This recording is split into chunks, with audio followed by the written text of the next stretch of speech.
దేశంలో ఎన్నికల ప్రక్రియ కలుషితమైంది. దీనివల్ల ప్రజాస్వామ్య వ్యవస్థకే ముప్పు వాటిల్లేటువంటి ప్రమాదం ఏర్పడింది అని చెప్పి ఇటీవల కాలంలో పెద్ద ఎత్తున ఆందోళన వ్యక్తమవుతోంది. ఈ అంశం మీద చాలా గట్టిగా మాట్లాడుతోంది, రాస్తోంది ప్రముఖ రాజకీయ, సామాజిక, ఆర్థిక విశ్లేషకులు డాక్టర్ పరకాల ప్రభాకర్ గారు. ప్రజలు ప్రభుత్వాల్ని ఎన్నుకునేటువంటి రోజుల నుంచి ప్రభుత్వాలే ఓటర్లను ఎంపిక చేసుకునేటువంటి కాలంలో ఇప్పుడు మనం ఉన్నామని చెప్పి ఆయన విమర్శిస్తున్నారు. అట్లాగే ఈ స్పెషల్ ఇంటెన్సివ్ రివిజన్ పేరుతోటి చేపట్టినటువంటి ఓటర్ల నమోదు కసరత్తు రక్తపాతం లేకుండా అధికారాన్ని కైవసం చేసుకోవడం లాంటిది అని కూడా అంటున్నారు.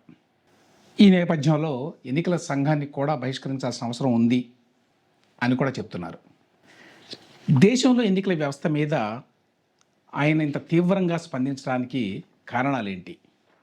గత కొన్ని సంవత్సరాలుగా దేశంలో జరుగుతున్నటువంటి ఎన్నికలన్నీ బూటకమేనా? వివిధ రాష్ట్రాల్లో బీజేపీ గెలుపొందటానికి ఎన్నికల సంఘం సహకరిస్తోందా? ఈ ఆరోపణలకి తగిన ఆధారాలు, ప్రాతిపదిక ఉన్నాయా? ఈ అంశాల మీద డాక్టర్ పరకాల ప్రభాకర్ గారిని అడిగి తెలుసుకుందాం. Sir, thank you very much అండి. Thank you sir. మనం చాలా అంశాల గురించి మాట్లాడుకోవాలి, కానీ మొదట ఎస్ఐఆర్తో స్టార్ట్ చేద్దాం. మనకి ఈ ఓటర్ల సవరణ ప్రక్రియ అనేది గతంలో కూడా జరుగుతూ వస్తుంది. ఇప్పుడు పెద్ద ఎత్తున జరుగుతుంది ఎస్ఐఆర్ పేరుతోటి. అసలు ఓటర్ల లిస్టుని సమూలంగా రివైజ్ చేయాల్సినటువంటి అవసరం ఉన్నదా లేదా? ఓటర్ లిస్ట్ అండి, ప్రతి ఎన్నికల తర్వాత అంటే వచ్చే ఎన్నికలకు ముందు ప్రతిసారి కూడా ఎస్ఎస్ఆర్ జరుగుతూ ఉంటుంది, స్పెషల్ సమ్మరీ రివిజన్. మొన్న బీహార్లో ఎన్నికలు జరిగాయి. ఎన్నికలు జరగకముందు ఎస్ఐఆర్ జరిగింది. అప్పుడే కదా బాగా దీని గురించి వివాదం అయింది. అవును, స్పెషల్ ఇంటెన్సివ్ రివ్యూ జరిగింది. అయితే అదే బీహార్లో లోక్సభ ఎన్నికల తర్వాత ఎస్ఎస్ఆర్ జరిగింది, స్పెషల్ సమ్మరీ రివిజన్ జరిగింది. అక్టోబర్ 24 నుంచి మనకి 24 జూన్లో లోక్సభ అయిన తర్వాత అక్టోబర్ 24 నుంచి జనవరి 25 వరకు స్పెషల్ సమ్మరీ రివిజన్ జరిగింది. జరిగిన తర్వాత ఏం చేసింది ఎలక్షన్ కమిషన్?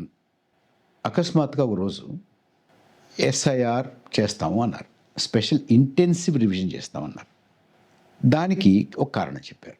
వారు ఏం చెప్పారంటే, ఎస్ఎస్ఆర్ జరిగింది, ఎస్ఎస్ఆర్లో కూడా పూర్తిగా ఇందులో ఉన్నటువంటి అవకతవకలు నిర్మూలన కాలేదు.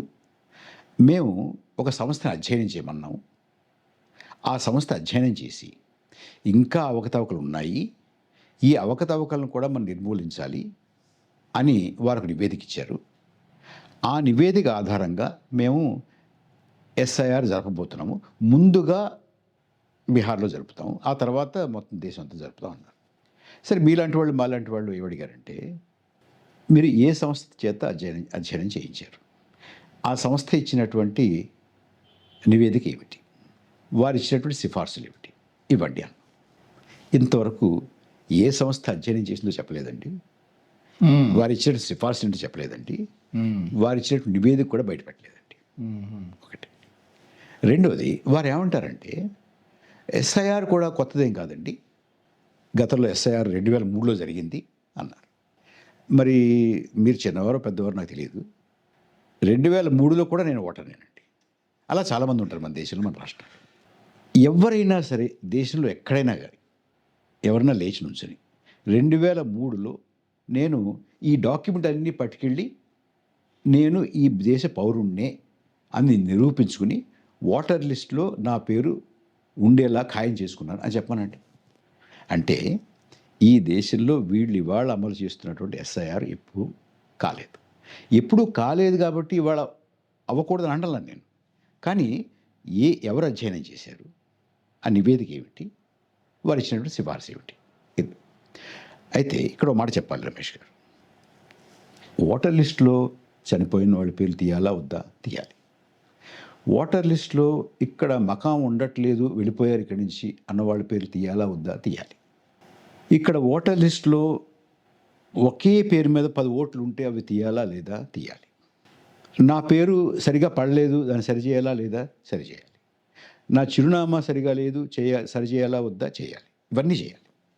కానీ వీరు చెప్తున్నటువంటి ఎస్ఐఆర్ బీహార్లో అమలు చేశారు.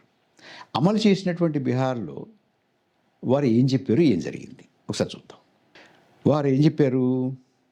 చనిపోయిన వాళ్ళు తీసేసామన్నారు. నాలాంటి వాళ్ళు మీలాంటి వాళ్ళు కోర్టులో 10 మంది తీసుకొచ్చి మేమంతా బతికే ఉన్నామని మా పేరు తీసేశారన్నారు. సో చనిపోయిన వాళ్ళు కాదు, బతుకున్న వాళ్ళని కూడా తీసేశారు కదా. మరి అది ఎస్ఐఆర్ ఎలా అవుతుంది? ఒకే ఇంట్లో 100 మంది 200 మంది ఒకే అడ్రస్ మీద ఉన్నారు కదా, అది ఎస్ఐఆర్ ఎలా అవుతుంది? ఇంటి నెంబరు 0 ఉంది కదా, అది ఎస్ఐఆర్ ఎలా అవుతుంది? తల్లి పేరు, తండ్రి పేరు, భర్త పేరు ABCDEF ఉంది కదా, అది ఎస్ఐఆర్ ఎలా అవుతుంది? అది కూడా కాకుండా election commission of India, father husband పేరు ఏంటంటే ఎలక్షన్ కమిషన్ ఆఫ్ ఇండియా అని ఉంది కదా, అది ఎస్ఐఆర్ ఎలా అవుతుంది? బ్రెజిలియన్ మోడల్ 15 చోట్ల ఓటర్గా ఉంది, అది ఎస్ఐఆర్ ఎలా అవుతుంది? ఒకే పేరు మీద తండ్రి పేరు ఇటు ఇటు మార్చి, లేకపోతే తండ్రి పేరు ఒకటే ఉండి పేర్లు అటు ఇటు మార్చి 106, 107, 109 సంవత్సరాల వయసు ఉన్నటువంటి వాళ్ళ పేర్లు కూడా ఉంటే అది ఎస్ఐఆర్ ఎలా అవుతుంది? ఇవన్నీ అవకతవకలే కదా.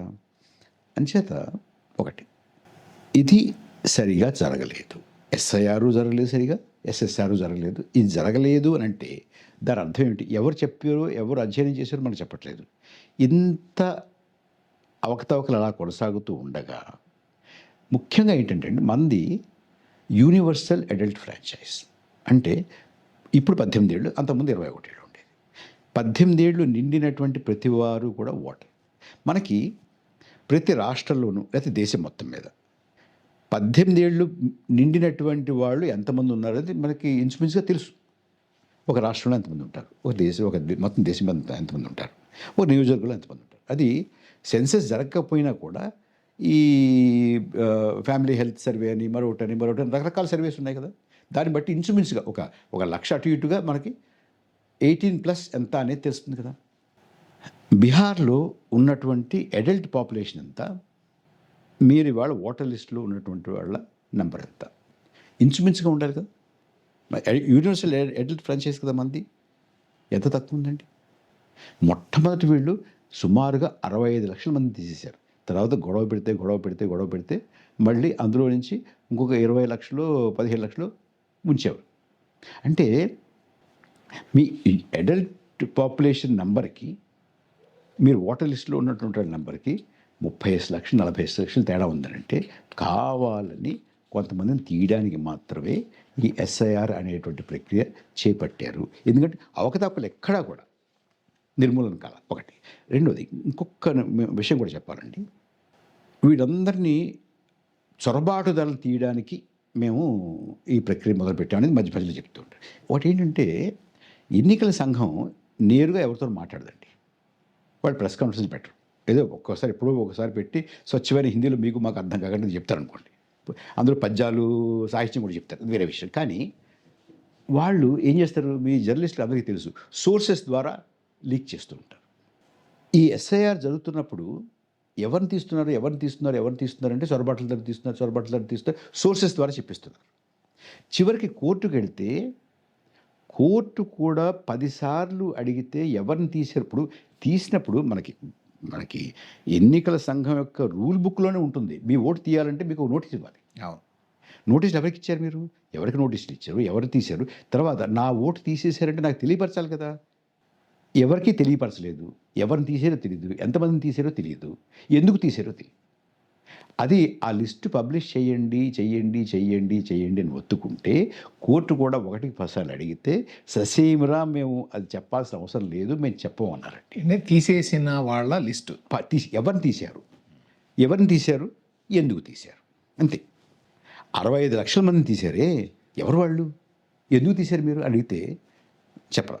చివరికి కోర్టు ససేమిరా మీరు చెప్పి తీరాలి అని అంటే ఏం చేశారు, ఒక్క చోట కాకుండా ఏ బూత్ దగ్గర ఆ బూత్ దగ్గర ఒక బోర్డు పెడతామన్నారు. అంటే మీలాంటి వాళ్ళు ఎక్కడో కూర్చుని అసలు బీహార్లో ఎంతమంది తీశారు, ఎందుకు తీశారు అంటే మీ తల ప్రాణం తోక్క రావాలి మొత్తం. అయినా కూడా కొంతమంది కష్టపడి అవన్నీ ఒక చోట సేకరించి తీసి పెడితేనండి వీళ్ళు ఇంత చొరబాటుదారులు విదేశీయులు తీసేవనంటే ఒక్క పేరు ఎదురుగుండా కారణం విదేశీయులు కాబట్టి తీసేమని లేదండి. మరి ఏమిటి ఎస్ఐఆర్? మొత్తం తీసేసినటువంటి వాళ్ళ పేర్లు ఒక్కచోట కాకుండా ఆ తహసీల్దార్ ఆఫీస్లోనూ, ఈ బూత్లోనూ, లేకపోతే ఆ నియోజకవర్గంలోనూ, ఈ కలెక్టర్ ఆఫీస్లోనూ, సబ్ కలెక్టర్ ఆఫీస్లోనూ ఇలా పెడితే అయినా కూడా పట్టుదలగా అవన్నీ ఒక చోట చేర్చి మొత్తం 65 లక్షలు ఒక చోట చేర్చి చూస్తే రమేష్ గారు మీరు నమ్మరు పేరు ఎందుకు తీసేశారంటే ఒక్కళ్ళ పేరు ఎదురుగుండా వీళ్ళు విదేశీయులు చొరబాటుదారులు కాబట్టి తీసేవనేది లేదండి. చనిపోయారంటే వాళ్ళు బతికే ఉన్నారని తీసుకొచ్చి కోర్టులో నుంచోబెట్టారండి. అంటే ఏమిటి దాని అర్థం ఏమిటి? వీళ్ళు తీసింది ఓటరు జాబితాని ప్రక్షాళన చేయడానికి కాదు. ప్రక్షాళన చేసేటట్టే అయితే కనుక మరి ఇంటి పేరు సున్నాతోటి అన్ని వందల మంది వేల మంది ఉండడం ఏమిటి? ఒకే పేరు మీద రిపీట్ అయినటువంటి డూప్లికేషన్స్ దగ్గరగా 25,000 ఉండడం ఏమిటి? అంతేకాకుండా ఇంటి పేరు సున్నా ఉండడం ఏమిటి? కొన్ని వందల వేల ఇళ్ళు ఒకే ఇంట్లో ఒకే చిరునామాలో 200 మంది 300 మంది ఉండడం ఏమిటి? బ్రెజిల్ నుంచి ఉన్నటువంటి వాళ్ళ పేరు మీద ఓట్లు ఉండడం ఏమిటి? ఎందుకు వస్తుంది ప్రక్షాళన చేస్తే? అంటే ప్రక్షాళన కాలేదు. అంటే ఇది దేనికి అనుమానాలు తావితీస్తుందంటే ఇది ప్రక్షాళన పేరుతోటి కావాలని కొంతమంది ఓటర్లని పనిగట్టుకుని తీసేస్తున్నారు అనేది ఒకటి. ఎవరిని తీసేస్తారు? మాకు వీళ్ళు ఓటు వెయ్యరేమో అనే అనుమానంతో ఉన్నటువంటి వాళ్ళ పేర్లు, వీళ్ళు ఎందుకు మాకు ఓటు వేయరు, వీళ్ళ మతం అలాంటిది కాబట్టి, వీళ్ళ కులం అలాంటిది కాబట్టి, వీళ్ళు పేదవారు కాబట్టి, లేదా వీళ్ళు ఆదివాసీలు కాబట్టి, ఇలాంటి వాళ్ళని అంటే ఓటరు లిస్టులోంచి తీసేస్తే రమేష్ గారు ఒక ప్రజాస్వామ్యంలో సిటిజన్షిప్ అంటే ఏమిటి? అంటే you're a member of the political community. ఆ పొలిటికల్ కమ్యూనిటీలో మీ సభ్యత్వాన్ని రద్దు చేయడం అంటే మీరు ఓటు తీసేస్తే చాలు, ఇంకేం అక్కర్ల. అంటే రేపొద్దున మీ ఇంటి దగ్గరికి వచ్చి, మీ గుడిలోకి వచ్చి, మీ బస్తీలోకి వచ్చి మీరు దండం పెట్టాల్సిన అవసరం లేదు వీళ్ళకి. అంతే కదా. మనకి అడల్ట్ ఫ్రాంచైజ్ తీసేస్తే అందరికీ కాకుండా కొంతమందికే ఉంటే ఆ కొంతమందే ఈ దేశంలో పౌరుల కింద చెలామణి అవుతారు.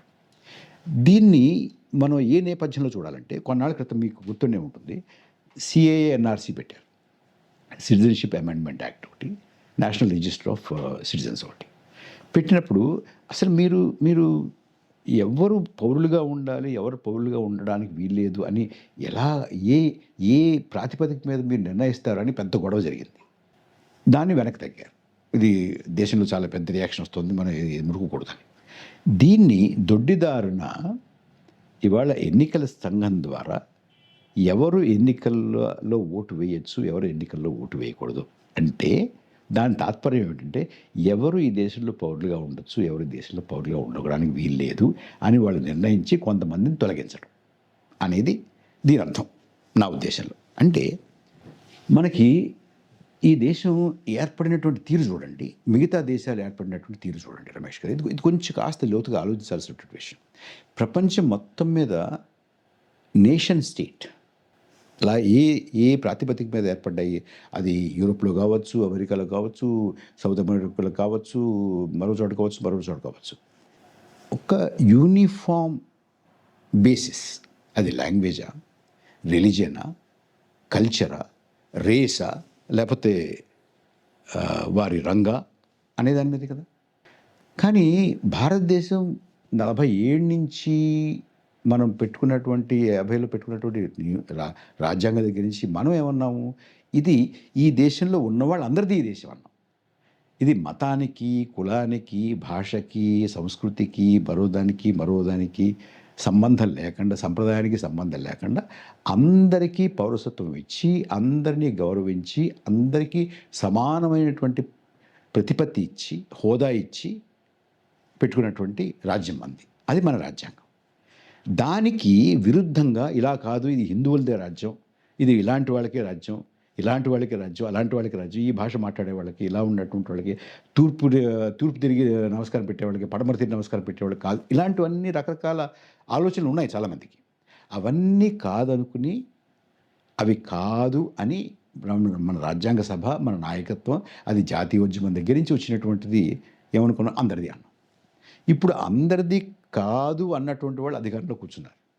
వాళ్ళు ఇది అందరిది కాకుండా చేయడానికి ముందు ప్రయత్నం చేశారు ఎన్ఆర్సీసీఏ. అది కానప్పుడు ఇది దీంతో చేస్తున్నారు. అంటే ఇది రక్తపాతరహిత రాజకీయ నరమేధం. ఇదివరకు రక్తపాతంతో జెనోసైడ్ జరిగేది.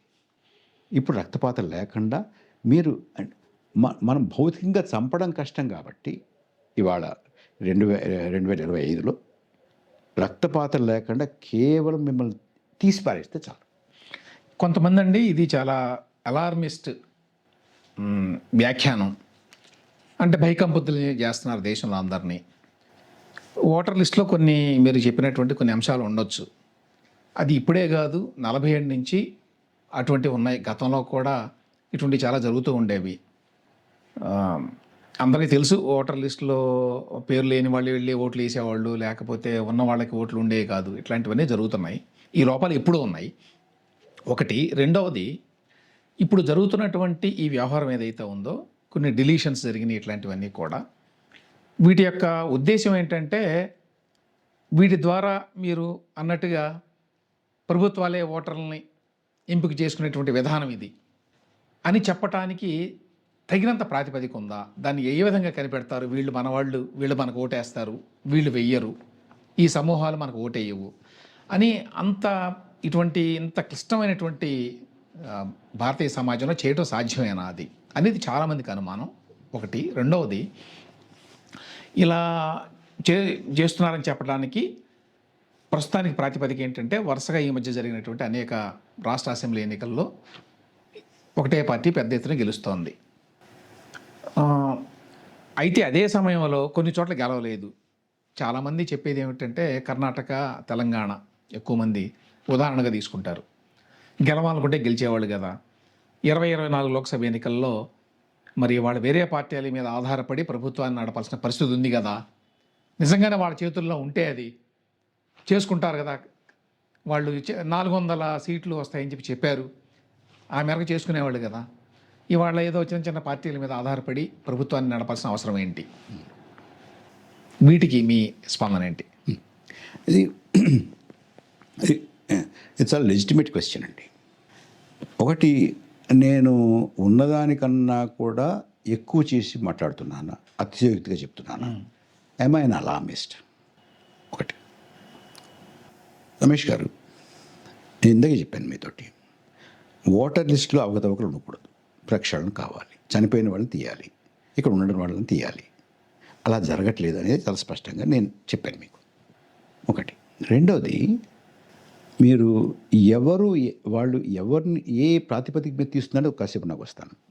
మీకు యూనివర్సల్ అడల్ట్ ఫ్రాంచైజ్ ఉన్నటువంటి దేశంలో, వ్యవస్థలో ఇంచుమించుగా 18 సంవత్సరాలు నిండినటువంటి వాళ్ళు ఎంతమంది ఉన్నారు? అంతకి ఒక 50,000, 60,000, 70,000 తక్కువగా ఉంటే పెద్దగా దాని గురించి ఇదివరకు నుంచి అలా ఉండేది కూడా. అంటే 10 మంది ఉన్నారు అంటే 10 ఓటర్లు ఉన్నారా? కాదు, 9 ఉండొచ్చు, 8 ఉండొచ్చు, అంతవరకు పర్వాలేదు. కానీ మీకు 10 మంది ఓటర్లు ఉండాలి, 18 సంవత్సరాలు నిండినటువంటి వాళ్ళు 10 మంది ఉండాలంటే 6 ఉంటే ఏమనాలి? దాన్ని అవకతవకలు ఉన్నాయనాలి. ఒకటి. రెండోది, అవకతవకలు ఇప్పుడు ఉన్నాయి కాబట్టి ఇప్పుడు కూడా ఉండాలి, ఉన్నా పర్వాలేదు అనుకోవాలా? లేకపోతే ఇదివరకు ఉన్నటువంటి అవకతవకల్ని మనం ఎంత మెరుగ్గా సరి చేసుకుంటూ రాగలుగుతున్నాము అనేది ఉండాలి. ఎస్ఎస్ఆర్ చేసి ఎస్ఐఆర్ ఎందుకు చేస్తున్నారు? 2.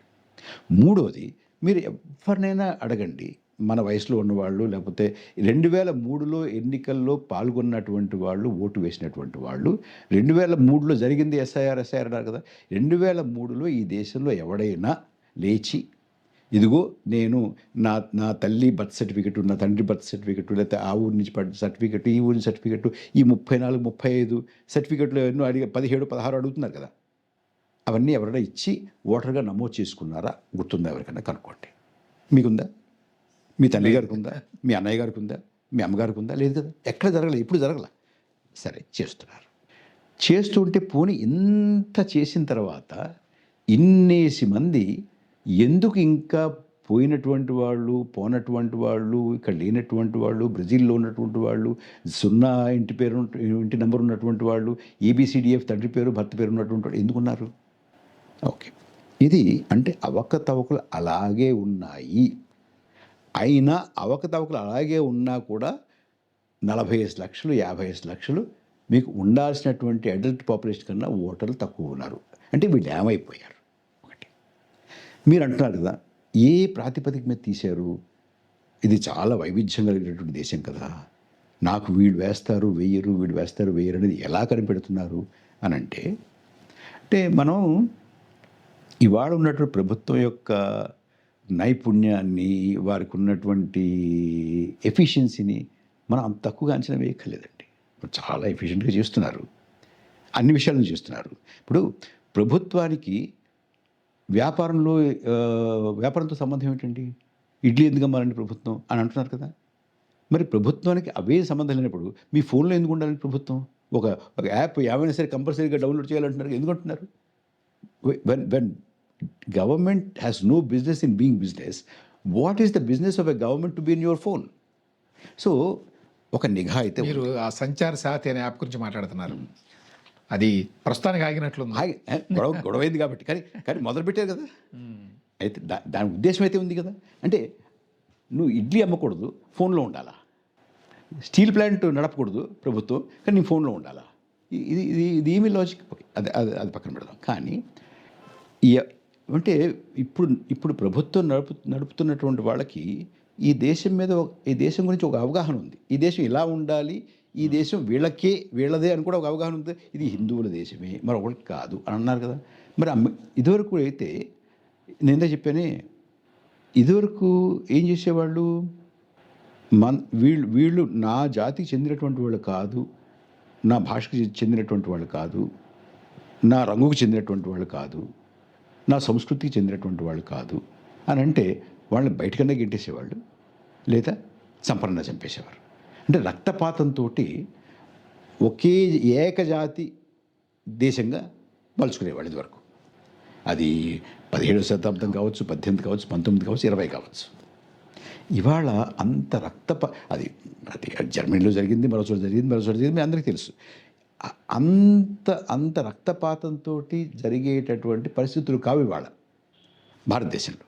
అంచేత మీరు పౌరసత్వాన్ని తీసేస్తే చాలు కదా. సో పౌరసత్వాన్ని తీయడానికి వీళ్ళకి పౌరసత్వం ఉండకూడదు, వీళ్ళకే ఉండాలి. ఇది ఈ దేశం ఒక మతానికి చెందినటువంటి వాళ్ళది, రేపొద్దున ఒక భాషకు చెందినటువంటి అని కూడా అనొచ్చు.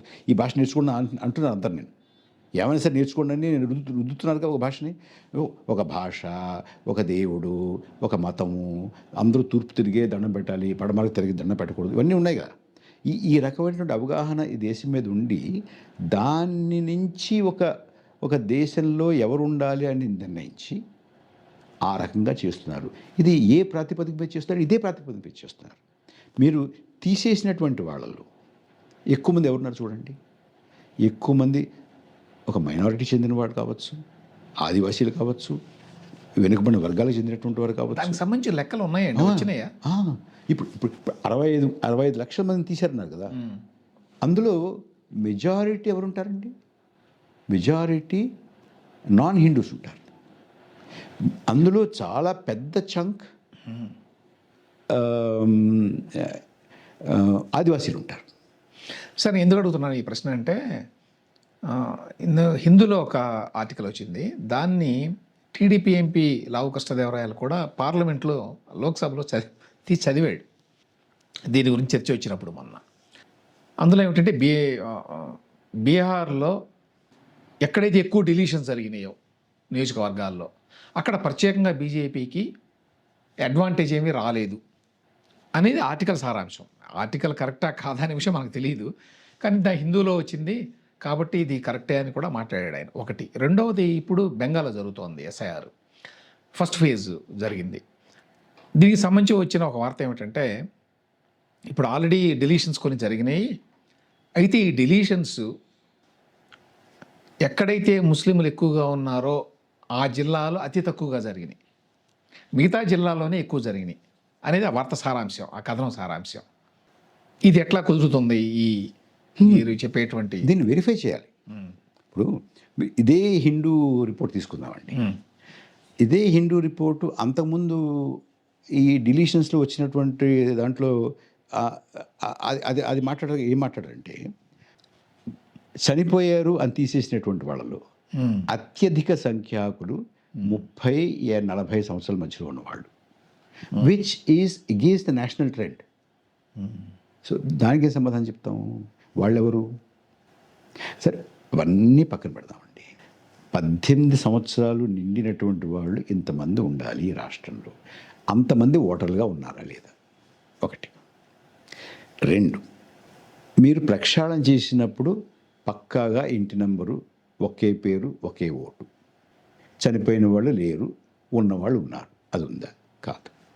ఇది ఎవరిని తీశారు అని అంటే, ఇప్పుడు కొన్ని చోట్ల తీయలేకపోయి ఉండొచ్చు. ఇప్పుడు యాక్చువల్గా బీహార్లో జరిగినటువంటి ఎన్నికల్లో చాలామంది ఏమిటోనండి అపోజిషన్ అంత గొడవ చేశారు, అంత చేశారు, చాలా తక్కువ ఓట్లు వచ్చాయి, తక్కువ సీట్లు వచ్చాయి అన్నారు. నేనేమంటానంటే ప్రభుత్వమే కూర్చుని వీళ్ళు వీళ్ళు వీళ్ళు వీళ్ళు ఓటర్లుగా ఉండాలి అని మాకు వేస్తారు అనుకున్న వాళ్ళనే ఓటర్ లిస్టులో పెట్టుకున్నా కూడా 4 సీట్లు వాళ్ళకి వచ్చేయండి, గొప్ప విషయం అది. ఒకటి. రెండోది, ఇప్పుడే అంటే టు స్టార్ట్ విత్ ఫస్ట్ అటెంప్ట్లోనే 100% వాళ్ళు కావాల్సినట్టుగా చేసుకోగలుగుతారా? చేసుకోలేకపోవచ్చు. కొంత ఇది చేద్దాం అనుకున్న కూడా తప్పు జరిగి ఉండొచ్చు కదా. అంటే దీని వెనకాల ఉన్నట్టు ఉద్దేశం ఏమిటి? ఉద్దేశం ఏమిటంటే కొంతమందిని డిజెన్ఫ్రాంచైజ్ చేయాలి, కొంతమందిని ఉంచాలి. ఇప్పుడు రమేష్ గారు నాకే ఓటు వేస్తాడు అనుకుని నేను మిమ్మల్ని ఓటర్ లిస్టులో ఉంచాను అనుకోండి, మీరు వేయలేదు అనుకోండి రేపు పొద్దున్న, నేను నా అంచనాలు తప్పయ్యాను తప్ప నా ఉద్దేశం ఏమిటి? నాకు వేస్తారని ఉంచాను మిమ్మల్ని. అలాగా ఎవరైనా నాకు వేస్తారు అనుకుని ఉంచినా కూడా వాళ్ళు వెయ్యలేదనుకుంటే నా అంచనాలో పొరపాటు, కానీ నా ఉద్దేశం అయితే అందులో చాలా స్పష్టత ఉంది. సో ఇవాళ ఉన్నటువంటిది ఇది ఈ ఉద్దేశంతో తీస్తున్నారు అని ఒకటి. రెండోది, మీరు ఇందాక అన్నారే ఇదివరకు కూడా లేవా? ఇదివరకు లేవా అని అంటే ఇదివరకు ఇంపర్ఫెక్షన్ ఉంది కాబట్టి ఇవాళ ఎస్ఐఆర్ చేసి అదే ఇంపర్ఫెక్షన్స్ చేస్తానా? అది అది అది జస్టిఫైబుల్. 2.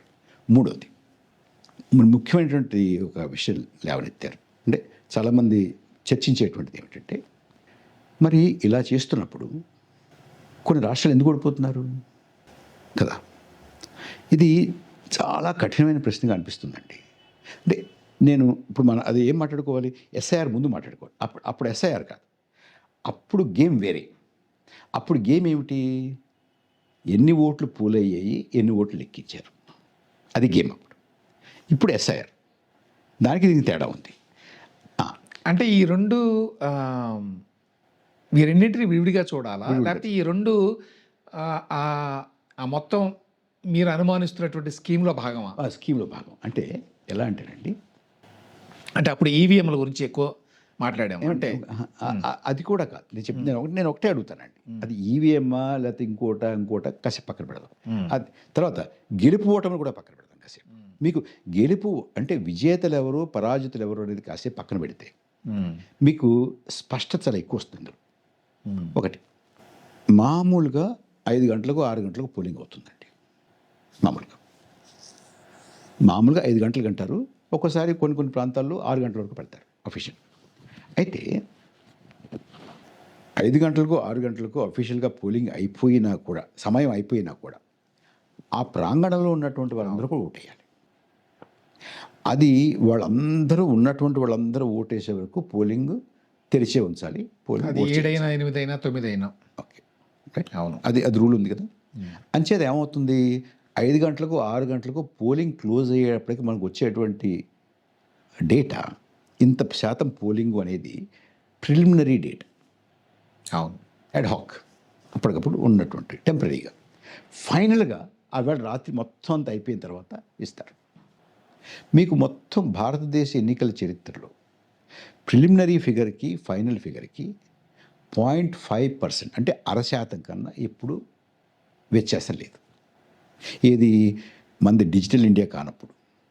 మనం విశ్వగురువు కానప్పుడు, మనం నెత్తి మీద బ్యాలెట్ బాక్సులు పెట్టుకుని పీకలోతు నీళ్ళలో నడుచుకుంటూ వెళ్ళి పోలింగ్ బూత్ ఓపెన్ చేసినప్పుడు ఎంత పోలింగ్ అయ్యిందో రిటర్నింగ్ ఆఫీసర్కో లేకపోతే జిల్లా కలెక్టర్ ఆఫీస్కో ఫోన్లు చేయడానికి కూడా కష్టపడేటువంటి రోజుల్లో, కాల్ బుక్ చేసి గట్టిగా అరిచి మాట్లాడితేనే కానీ వినపడినటువంటి రోజుల్లో 0.5% వ్యత్యాసం ఉండేది అంతే. ఓకే, మనకిప్పుడు ఇంత డిజిటల్ ఇండియాలో ఇంత ఇన్ఫ్రాస్ట్రక్చర్ ఉన్నటువంటి దాంట్లో, ఇన్ని యాప్స్తో నడుస్తున్నటువంటి దాంట్లో ప్రిలిమినరీ ఫిగర్కి ఫైనల్ ఫిగర్కి 6, 7, 10, 15, 20, 30% తేడా ఎందుకు వస్తుంది? అది ఆన్సర్ చేయాలి.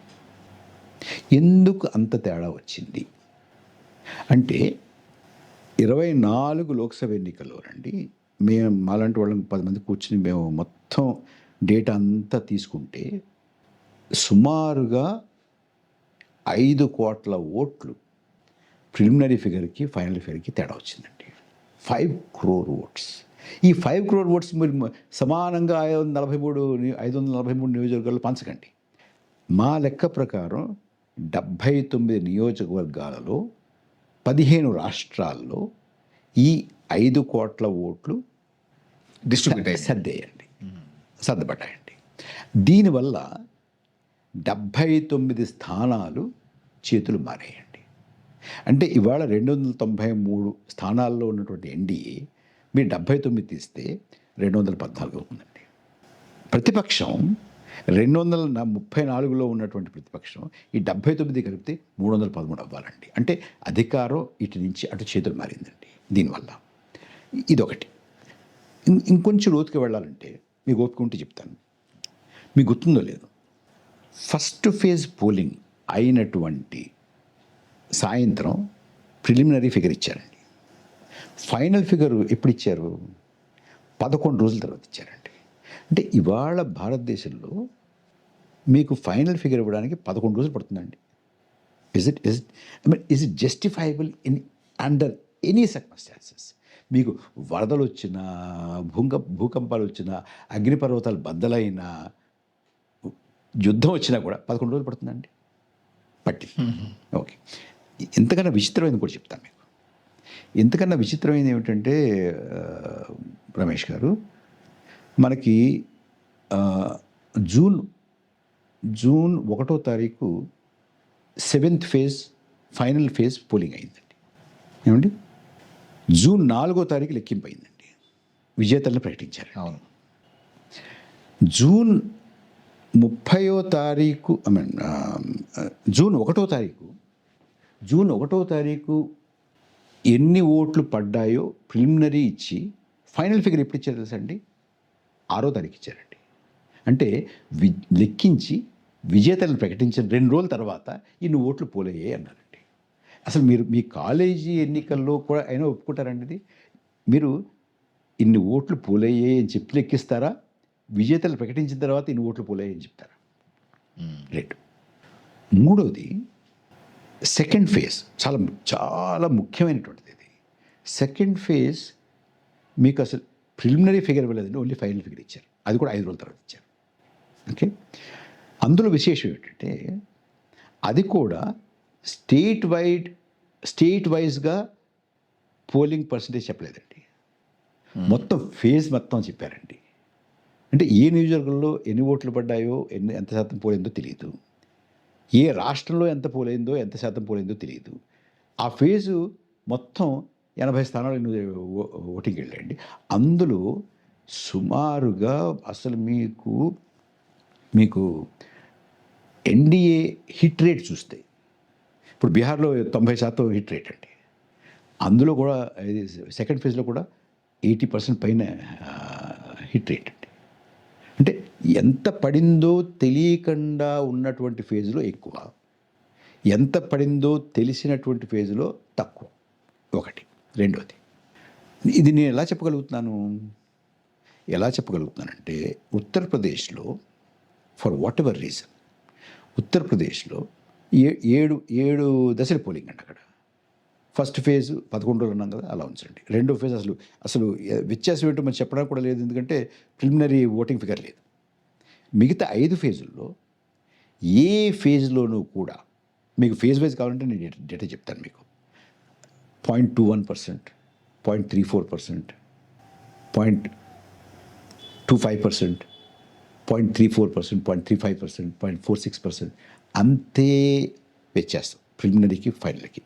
అక్కడ యూపీలో ఫలితాలు మీకు తెలుసు 67 నుంచి 34 పడ్డాయండి. So there is a relationship between discrepancy, more seats, less discrepancy, less seats. ఇదొకటి. జార్ఖండ్లో సేమ్ థింగ్, మహారాష్ట్రలో సేమ్ థింగ్, హర్యానాలో సేమ్ థింగ్. హర్యానాలో ఒక ఇంట్రెస్టింగ్ డెవలప్మెంట్ జరిగిందండి. హర్యానాలో రమేష్ గారు 10 జిల్లాల్లో ఓట్ హైక్ అంటే డిఫరెన్స్ 10% అంతకన్నా ఎక్కువ ఉన్నటువంటి జిల్లాలు, 10 జిల్లాల్లో 44 స్థానాలు ఎన్నికలకు వెళ్తే ఎక్కువ పోలింగ్ వ్యత్యాసం ఉన్న 10% కన్నా ఎక్కువ పోలింగ్ వ్యత్యాసం ఉంటే ఆ 44 స్థానాల్లో ఎన్డీఏకి 37 స్థానాలు వచ్చాయండి. ఓకే, మిగతా 10 స్థానాల్లో, మిగతా 10 జిల్లాల్లో 3, 4, 2% తేడా ఉన్న దాంట్లో 46 స్థానాలు ఎన్నికలకు వెళితే ఎన్డీఏకి 11 స్థానాలు వచ్చాయండి. సో అంటే ఫైనల్ ఫిగర్కి ప్రిలిమినరీ ఫిగర్కి మధ్య తేడా తక్కువగా అనుకుంటే ఎక్కువ గెలవట్లేదు, తక్కువ గెలుస్తారు. అటువంటి చోట. ఎక్కువ ఉంటే ఎక్కువ గెలుస్తారు. ఇది నాకు అంటే అసలు మనం ఎవరిని అనుమానించదండి, పక్కన పెడదాం. ఎవరు నెగ్గారు ఎవరు ఓడే పక్కన పెడదాం. అసలు మొట్టమొదటి నాకు కావాల్సినటువంటి జవాబు ఏంటంటే 11 రోజులు ఎందుకు తీసుకుంటున్నావు? రెండోది, ఎన్నికల ఫలితాలు ప్రకటించిన తర్వాత ఎన్ని ఓట్లు పడ్డాయో ఎందుకు చెప్తున్నావు? మూడోది, రెండో ఫేజ్ ఎన్నికల్లో ప్రిలిమినరీ ఫిగర్ ఇవాళ ఇప్పుడు మనం మాట్లాడుకుంటున్నాం, ఇప్పటికి కూడా ప్రిలిమినరీ ఫిగర్ ఎందుకు బయట పెట్టలేదు? ఎక్కడికండి? సెకండ్ ఫేజ్ మొత్తం దేశం అంతా. ఏది లోక్సభ ఎన్నికల సెకండ్ ఫేజ్లో ఇంతవరకు మనకి ప్రిలిమినరీ ఫిగర్ లేదండి. ఓకే, ఎక్కువ వ్యత్యాసం ఉంటే ఎక్కువ లాభపడతాడు కొంతమంది, తక్కువ వ్యత్యాసం ఉంటే నష్టపోతున్నారండి. ఒకటి నాకు కావాల్సింది ఏమిటి? ఎందుకు వ్యత్యాసం ఉంటుంది అంటే, వ్యత్యాసం ఉండొచ్చు. ఎందుకు ఉండొచ్చు? చాలామంది లాస్ట్ మినిట్లో వచ్చేవాళ్ళు బోల్డ్ మంది ఉన్నారు, అది కూడా ఉంది కదా. దానికి హర్యానా ఎన్నికల్లోనే ఒక ఆయన కోర్టుకు వెళ్ళారండి. ఏ బేసిస్ మీద కోర్టుకు వెళ్ళారంటే, మీకు ఎన్నికలు పోలింగ్ సమయం అయిపోయిన తర్వాత ప్రాంగణంలో ఉన్నటువంటి వాళ్ళందరూ కూడా ఓటు వేసే వరకు ఎన్నికల పోలింగ్ కొనసాగించాలని ఉంది కదా. అయితే దానికి కండిషన్స్ ఉన్నాయి. నెంబర్ 1 కండిషన్, సరిగ్గా పోలింగ్ అయిపోయిన సమయానికి గేట్ మూసేయాలి. ఒక పోలీస్ అధికారి కానీ పోలింగ్ అధికారి కానీ ఇద్దరిలో ఎవరో ఒకడు ఉండి వాళ్ళు గేటు వేయాలి. రెండవది, క్యూలో ఉన్నటువంటి వాళ్ళందరికీ టోకెన్లు పంచిపెట్టాలి, మీరంతా ఉన్నారు అని. వాళ్ళకి అది ఆ టోకెన్ చూపించిన వాడే ఓటేయడానికి. అది కూడా ఎలా ఇవ్వాలి? గేట్ దగ్గరగా ఉన్నటువంటి వాళ్ళకి, లాస్ట్ ఉన్నటువంటి వారికి నెంబర్ 1 టోకెన్ ఇవ్వాలి. ముందున్న పోలింగ్ బూత్ అతి దగ్గరగా ఉన్నటువంటి వాళ్ళకి, ముందున్నటువంటి వాళ్ళకి లాస్ట్ నెంబర్ ఇవ్వాలి. అంటే 1వ నెంబర్ వచ్చిందనంటే అయిపోయిందని లెక్క. దానికోసం. 2, మూడవది, ప్రిసైడింగ్ ఆఫీసర్ డైరీలో రాయాలి, ఇంతమంది వెయిట్ చేస్తున్నారు, ఇంతమంది టోకెన్ ఇచ్చాను నేను, ఇంతమంది ఓటేసారు అందులోను అని. 3, నాలుగోది, వీళ్ళందరినీ వాళ్ళ మొహాలు గుర్తుపట్టేలాగా వీడియో తీయాలి, దాచాలి. ప్రిసైడింగ్ ఆఫీసర్ డైరీ దాచాలి, టోకెన్లు దాచాలి. ఇవన్నీ రికార్డెడ్గా ఉండాలి. అది ఎవరైనా అడిగితే ఛాలెంజ్ చేసి కోర్టుకి వెళ్ళి మాకు చూపించండి ఇంతమంది చేశారని అంటే చూపించాలి. ఈ హర్యానాలో తేడా చెప్పాను కదా నేను. ఒక ఆయన కోర్టుకి వెళ్ళి ఎక్కువ ఎందుకు పడ్డాయి, ఎవరు వాళ్ళు, ఏ బూతుల్లో ఇవ్వండి రికార్డ్ అని అంటే, పంజాబ్ హర్యానా హైకోర్టు ఇమ్మంటే ఆఘమేఘాల మీద 2 రోజుల్లో ఎన్నికల సంఘం కేంద్ర ప్రభుత్వానికి రాయడం, కేంద్ర ప్రభుత్వం ఆదరాబాదరాగా అప్పటికప్పుడు ఒక గెజెట్ నోటిఫికేషన్ ఇచ్చి conduct of election rules 93(2)(1)A ఏదో ఒక సెక్షన్ ఉంది, ఆ సెక్షన్ని అమెండ్ చేసి ఇది పబ్లిక్కి ఇవ్వాల్సిన అవసరం లేదు అని ఆంక్ష పెట్టారండి. ఎందుకు పెట్టారండి? చూపించచ్చు కదండి. నిజంగానే అంతమంది వచ్చి వేస్తే ఓటు, ఇదిగో వీళ్ళు వేసారయ్యా ఓటు అని చూపిస్తే ఏం పోయిందండి? ఇగో టోకెన్లు ఇవ్వు, మా ప్రిసైడింగ్ ఆఫీసర్ డైరీ ఇదిగో, ఓకే. వీడియో ఇదిగో, అయిపోయింది. అంటే ఏదో దాచారు అనేటువంటి అనుమానం వస్తుందా రాదా? అనుమాన పడ్డం పాపం అండి, వదిలేద్దాం. చెప్పానండి. ఇప్పుడు మేమేం అడుగుతున్నాము? You please tell us who are these people who voted, okay. How many voted, which booth. Sir ఇక్కడ ఇది ఎంతమంది ఓట్లు వేశారు, లెక్కింపు ఎట్లా జరిగింది, ఆ పర్సంటేజ్ తేడా ఏంటి, ప్రిలిమినరీ ఫిగరు ఫైనల్ ఫిగరు అనేది ఒక అంశం, ఈ ఓటర్ల లిస్టు తయారీ వ్యవహారం ఒక అంశం. అంటే ఇది ఇది ఇప్పుడు మీరు ఎస్ఐఆర్ ఏమో దీని తర్వాత పెట్టండి. అంటే ఇది చేశారు. ఇది చేసినా కూడా మీరు అన్నట్టు వాళ్ళు అనుకున్న 400 పార్ కుదరలేదు, వీళ్ళ మీద ఆధారపడాల్సి వచ్చింది. అంటే అది కాకపోతే ఈ 79 స్థానాలు చేతులు మారకపోతే కొలాప్సే కదండి. దాంతో అబ్బాయి ఈ మ్యానిపులేషన్తో అయ్యే పని కాదు ఇది. అసలు మనం ఓటర్లనే ఎంచుకుందాం, ఓటర్లు మనల్ని ఎంచుకోవడం కాదు అనే దానికి దిగారనేది నా ఉద్దేశం అండి. కాదని నిరూపించండి. ఓకే. కాదు, ఇది చాలా పకడ్బందీగా నిజంగా ఓటర్ల లిస్టు ప్రక్షాళన చేయడానికే చేస్తున్నారు అని అంటే. చాలామంది ఏమంటారంటే అండి, కోర్టులకి చాలాసార్లు వెళ్ళారు కదా ఈ మధ్యకాలంలో ఈ అంశాల మీద, అక్కడేమీ మరి తేలలేదు కదా, ఇవన్నీ ఈ స్థాయిలో మీరు చెప్తున్నటువంటి స్థాయిలో ఏమి జరగలేదు, జరిగింది అన్నట్టుగా కోర్టులు ఎక్కడ తేలటం లేదు కదా, అని దాన్ని ఎట్లా అర్థం చేసుకోవాలి? ఇప్పుడు అసోసియేషన్ ఫర్ డెమోక్రటిక్ రిఫార్మ్స్ వాళ్ళు కోర్టుకి వెళ్ళారండి. దేని మీద వెళ్ళారు? 2019లో కూడా కొన్ని అవకతవకలు కనిపెట్టారు వాళ్ళు. అంటే మేము చేసినటువంటి రిపోర్ట్కి వాళ్ళు చేసినటువంటి రిపోర్ట్కి కొంత తేడా ఉందండి. వాళ్ళేమో అసలు ఎన్ని ఓట్లు పోలయ్యాయని మీరు చెప్పారు, మేమేం చేసాం, మీరు ప్రిలిమినరీ అంతా ఫైనల్ ఫిగర్ అంతా మేము ఈ వ్యత్యాసం చూస్తున్నాం. వాళ్ళు ఏడీఆర్ వాళ్ళు ఏం చేశారంటే, మీరు ఇన్ని ఓట్లు పోలయ్యాయి అన్నారు అని ఫలితం వాళ్ళు ప్రకటించినప్పుడు ఏం చేస్తారు, రమేష్ గారికి ఇన్ని ఓట్లు వచ్చాయి, పరకాలకి ఇన్ని ఓట్లు వచ్చాయి, ఆయనకి ఇన్ని ఓట్లు వచ్చాయి, వెంకన్నకి ఇన్ని ఓట్లు వచ్చాయి చెప్తారు కదా. అవన్నీ కూడితే దానికి దీనికి తేడా ఉంది. ఓకే. అంటే మీకు 2024లోనే ఆ తేడా 175 నియోజకవర్గాల్లోనేమో ఎక్కువ, మిగతా 300 చిల్లర నియోజకవర్గాలు తక్కువ లెక్కించిన కొన్ని నియోజకవర్గాలు, ఎక్కువ లెక్కించినటువంటి కొన్ని. కరెక్ట్గా ఎన్ని పడ్డాయో అన్నీ లెక్కించిన నియోజకవర్గాలు ఈ దేశంలో ఓన్లీ 4. లక్షద్వీప్, ఇంకో డామన్ డియు, ఇంకా 2 ఉన్నాయండి. ఓకే, మిగతావన్నీ కూడా ఎక్కువ తక్కువ. సో ఆ తేడా ఉంది. దీని మీద కోర్టుకి వెళ్తే 2019లో కూడా ఇలాంటి తేడా వాళ్ళు గమనించి కోర్టుకి వెళ్తే వాయిదాల మీద వేసుకుంటూ వచ్చి 19లో జరిగినటువంటి ఎన్నికల్ని సవాలు చేస్తే 22లోనో ఎప్పుడో వచ్చి కోర్టు ఏమని తెలుసండి, చూడైనా ఎన్నికలు అయిపోయాయి, ప్రభుత్వం ఏర్పడింది, వాళ్ళు దగ్గర 3 ఏళ్ళ నుంచి పరిపాలన చేస్తున్నారు, ఇప్పుడు ఎందుకు వచ్చింది ఇది అన్నారు.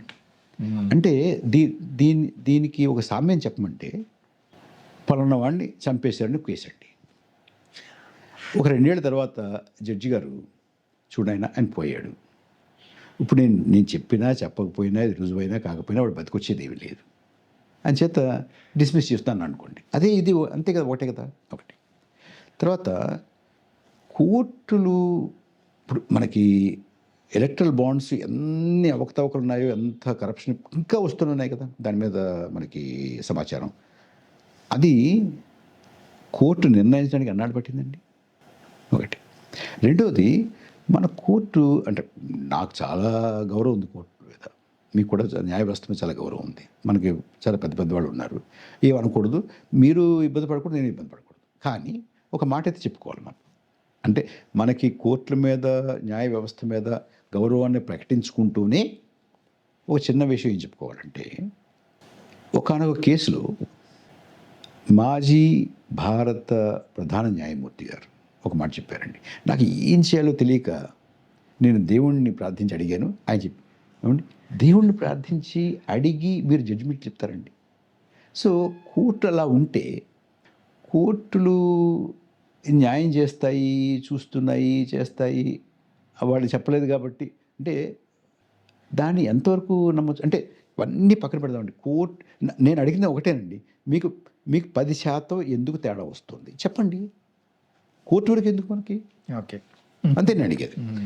ఇంకోటి, మీరు 11 రోజులు ఎందుకు తీసుకున్నారు చెప్పండి. అంతే.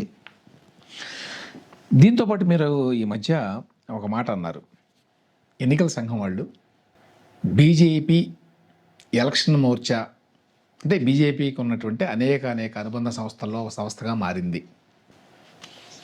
అంటే ఇప్పుడు మొత్తం ఏదైతే మనం మాట్లాడుకున్నామో ఎన్నికల వ్యవహారాలకు సంబంధించి ఇదంతా కలుషితమైందని, ఇదంతా కాంప్రమైజ్ అయిందని, వీటన్నిటికీ ఒక టూల్గా, ఒక ఆయుధంగా ఉపయోగపడుతోంది ఎన్నికల సంఘం. ఎన్నికల సంఘం ద్వారా జరుగుతున్నాయి ఇవి అనేదే కదా దీనికి అర్థం. అవును. ఎన్నికల సంఘం అనేది 3 కమిషనర్లు ఉన్నారు, ఒక ఆఫీస్ ఉన్నది వాళ్ళకి. వాళ్ళు చెప్పేది ఏమిటంటే ఈ మొత్తం వ్యవహారం ఎన్నికలకు సంబంధించి నిర్వహణ అంతా కూడా ఆయా రాష్ట్ర ప్రభుత్వాలే చేస్తాయి, మేం కాదు చేసేది నేరుగా.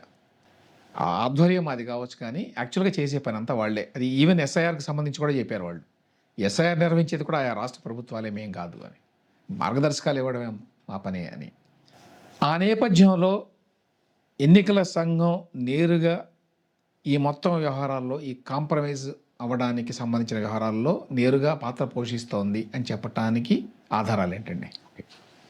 ఒకటండి, ఎన్నికల సంఘానికి మాకు ఏ పాత్ర లేదు, రాష్ట్ర ప్రభుత్వాలు చేస్తాయి అనేది మాత్రం తప్పండి. ఎందుకంటే మీకు ఎన్నికలు ప్రకటించిన తర్వాత, ఎన్నికలు పలానప్పుడు ఉంటాయి అని చెప్పిన తర్వాత అంతవరకు మోడల్ కోడ్ ఆఫ్ కాండక్ట్ ఉంటుంది. అవును. అప్పుడు మొత్తం యంత్రాంగం అంతా ఎన్నికల కమిషన్ అధీనంలో పెడుతుంది. వాళ్ళు మీ డీజీపీ తీయండి, అవును, అది జరుగుతూనే ఉంటాయి. మీ చీఫ్ సెక్రటరీ తీయండి అనే అధికారం ఉంది కదా. మరి అంటే మొత్తం వ్యవస్థ అంతా వారి చేతిలో ఉంటుందండి. ఒకటి. రెండోది, ఈ మోడల్ కోడ్ ఆఫ్ కాండక్ట్ ఎవరు అమలు చేస్తారు? ఎన్నికల సంఘం అమలు చేయాలి. ఎలా అమలు చేయాలి? ద్వేషపూరితమైన ప్రసంగాలు ఉండకూడదు. అవును. ప్రధానమంత్రి గారు 2024 ఎన్నికల్లో ప్రచారంలో ఆయన మొత్తం 140-150 ఎన్నికల సభల్లో పాల్గొన్నాడు. 110 సభల్లో ఆయన వాళ్ళ బట్టలు బట్టి గుర్తుపట్టచ్చు, వీళ్ళు అలాగా వీళ్ళలాగా, వీళ్ళు మీ పిల్లలు ఎత్తుకుపోతారు, మీ మాటి మేటి బేటీ మాంసం తింటారు, ముజరా చేస్తారు, ఇవన్నీ అన్నారుగా. ఒక్కటండి ఒక నోటీస్ ఇవ్వరండి. ఒకటి. రెండోది, మీరు ఎన్నికల షెడ్యూల్ చూడండి, చాలా విచిత్రంగా ఉంటుంది రమేష్ గారు. ఎన్నికల షెడ్యూల్ అండి, మన రాష్ట్రం ఆంధ్రప్రదేశ్లో 25 స్థానాలు ఉన్నాయండి. 1 ఫేజ్ అండి. ఒడిశాలో 22 స్థానాలండి, 4 ఫేజ్లు అండి. ఏం చెప్పండి లాజిక్? ఏపీలో 2 ఫేజులు, ఒక ఫేజ్ 25 స్థానాలకి ఒక ఫేజ్లో జరిగింది. 22 4 దశల 4 దశలండి. ఒడిశాలో 22 స్థానాలకండి. ఏమండి, తమిళనాడులో 39 అండి, ఒకే ఫేజ్ అండి. బీహార్ 40 అండి స్థానాలు, ఒకటే ఎక్కువ అండి తమిళనాడు కన్నా, 7 ఫేజ్లు అండి. అలాగే బెంగాల్ తీసుకోండి, ఉత్తరప్రదేశ్ పెద్ద రాష్ట్రం, 80 స్థానాలు, 7 ఫేజ్లు. I can understand. బీహార్ 40 స్థానాలకి 7 ఫేజ్లు, 39కి 40కి ఏమిటి తేడా చెప్పండి. సో దానికి ఎన్నికల సంఘం ఎటువంటి ఎన్నికల సంఘమే కాదు ఎక్స్ప్లెనేషన్ ఇవ్వలేదండి. ఇవ్వలేదండి. అంటే వాళ్ళకి ఏమైనా లాజిస్టికల్ ఇష్యూస్ ఏమైనా ఉన్నాయా అనే దాని గురించి అడుగుతున్నా. చెప్పనండి. ఓకే. ఇప్పుడు లాజిస్టికల్ అంటే మీరు కొంతమంది, అంటే ఎన్నికల సంఘానికి చాలామంది స్పోక్స్ పర్సన్స్ ఉన్నారు దేశంలో. వాళ్ళు ఒకే పార్టీకి చెందిన వాళ్ళు. మనకి నేనేమి తప్పట్టలేదు, కానీ ఒక పార్టీ నుంచే. ఎందుకంటే నేను ఒకసారి ఎన్నికల సంఘం బీజేపీకి ఎలక్షన్ మోర్చా అయింది ఎందుకన్నానంటే, మీరు మాలాంటి వాళ్ళు ఇప్పుడున్న ఎన్నికల సంఘాన్ని ఏమైనా అడిగామనుకోండి, 11 రోజులు ఎందుకు పట్టింది అంటే వీళ్ళు చెప్తారండి మాకు సమాధానం. Who are you to say, let them say. అంటే అది అలా ఉంచుతాం కాసేపు. ఇప్పుడు లాజిస్టిక్స్, సమాచారం రావాలి, పెద్ద దేశం ఇది, ఇవన్నీ అంటున్నాం కదండి. చండీగఢ్ ఉందండి. చండీగఢ్ కేంద్రపాలిత ప్రాంతం, ఒక సీటు, 15 కిలోమీటర్ల రేడియస్ అండి. అది 15 చదరపు కిలోమీటర్లు, సుమారు 640 బూతులు అండి. 40, 22, 40, 640 అనుకుందాం. 4 లక్షల చిల్లర ఓట్లండి. మీకు ప్రిలిమినరీ ఫిగర్ అనౌన్స్ చేసిన తర్వాత ఫైనల్ ఫిగర్కి 5 రోజులు ఎందుకు పడుతుందండి? 5 డేస్ పడుతుందండి. ఇది ఈ 640 బూతులు. అండ్ అక్కడ నెట్ కనెక్టివిటీ తక్కువ, లేకపోతే ఫోన్ కనెక్టివిటీ తక్కువ, రోడ్ కనెక్టివిటీ లేదా, వాగులు వంకలు దాటుకుంటూ రావాలా? ఎందుకు 5 రోజులు తీసుకుంటారు మీరు? సో లాజిస్టిక్స్ అనేటువంటి దానికి, వీళ్ళు చేసేటువంటి ఫేజింగ్కి, వీళ్ళు ఇచ్చినటువంటి గ్యాప్కి, ఇది ప్రిలిమినరీకి ఫైనల్ ఫిగర్కి గ్యాప్కి ఎక్కడ పొంతన కుదరట్లేదు రమేష్ గారు అని అనిపిస్తుంది నాకు. చెప్పండి, ఇది పొంతన చెప్పానండి. చండీగఢ్ నుంచి ఒక్కొక్క బూత్ నుంచి కాలి నడకనే వచ్చారండి అని చెప్పానండి. 5 రోజులు పట్టిందని చెప్పానండి. లేదుగా. ఒకటి అంటే మనకి ఫేజెస్ కానీ ఇంకోటి ఉందండి. మీకు 24 ఎన్నికలు ముఖ్యంగా. సరిగ్గా ఎన్నికల ముందు ఒక ఎన్నికల కమిషనర్ గారు రాజీనామా చేశారు. ఎందుకు చేశారు ఇంతవరకు తెలియదు మనకి. మీకు తెలుసు కదా? అవును అండి. అంటే కారణం తెలియదు మనకి. ఆయన రాజీనామా చేశారు, వెళ్ళిపోయారు. గబగబా ఇద్దరు తీసుకొచ్చి అపాయింట్ చేశారు. అపాయింట్ చేసిన రెండో రోజు ఎన్నికల షెడ్యూల్ రిలీజ్ చేశారు. అంటే ఎన్నికల షెడ్యూల్ ఆల్రెడీ ప్రిపేర్ అయ్యిందా? అసలు ఎన్నికల సంఘంలో ప్రిపేర్ అయిందా, బయట అయిందా అని? అంతే కదా. అంటే ఆల్రెడీ ప్రిపేర్ చేసి ఇదిగో నువ్వు సంతకం పెట్టి ప్రకటించన్నారా? అంటే 7 ఫేజులు, ఈ రాష్ట్రంలో ఇన్ని, ఈ రాష్ట్రంలో అన్ని, ఈ ఫేజ్లో ఇన్ని, ఆ ఫేజ్లో అన్ని ఎంత పెద్ద ఎన్నికల షెడ్యూల్ కదా. అవును. 2 రోజులు చేశారా? దానికి కన్సల్టేషన్ ఉంటుంది. మీరు మాకేం సంబంధం లేదు, రాష్ట్ర ప్రభుత్వాలు వాళ్ళతో మాట్లాడారా? అంటే 48 గంటలు మొత్తం చేసేసారా? Is it possible humanly? ఎవరు చేశారు? అండ్ దానికి ఇంకొక బలాన్ని చేకూర్చేది ఏమిటంటే, ఎన్నికల సంఘానికి ఆర్టీఐ వేశారండి. ఏమని? Who are the returning officers and what are their contact numbers across the country. In 543 కాన్స్టిట్యున్సీస్లో రిటర్నింగ్ ఆఫీసర్లు ఎవరు, వాళ్ళ కాంటాక్ట్ నెంబర్ ఏంటి? ఎన్నికల సంఘం ఆర్టీఐకి రిప్లై ఇస్తూ we have no idea, we don't have a contact number ఇచ్చేదండి. Is it possible? ఎవరు కండక్ట్ చేశారు? రాష్ట్ర ప్రభుత్వాల దగ్గర ఉండాలి, అవి ఎలక్షన్ కమిషన్ ఆధ్వర్యంలో ఉండాలి. ఏమండి, ఎన్నికల సంఘం ఇన్నాళ్ళు ఎన్నికలు నిర్వహించి రిటర్నింగ్ ఆఫీసర్తో మాట్లాడలేదండి? అబ్జర్వర్ని పంపలేదా? మొత్తం దేశమంతా అబ్జర్వర్ ఇక్కడి నుంచి పెడుతుంటారు కదా, పంపలేదా? తెలియదా వాళ్ళకి? తెలియదంటారు ఏమిటండి? మోడల్ కోడ్ ఆఫ్ కాండక్ట్ ఎందుకు అమలు చేయలేదండి? ఈ ఫేజుల్లో ఉన్నటువంటి ఈ తర్కం ఏంటి చెప్పానండి? 11 రోజులు ఎందుకు పట్టింది చెప్పానండి? 2వ ఫేజ్ ప్రిలిమినరీ ఫిగర్ ఇవాళ వరకు ఎందుకు వెళ్ళదు చెప్పానండి?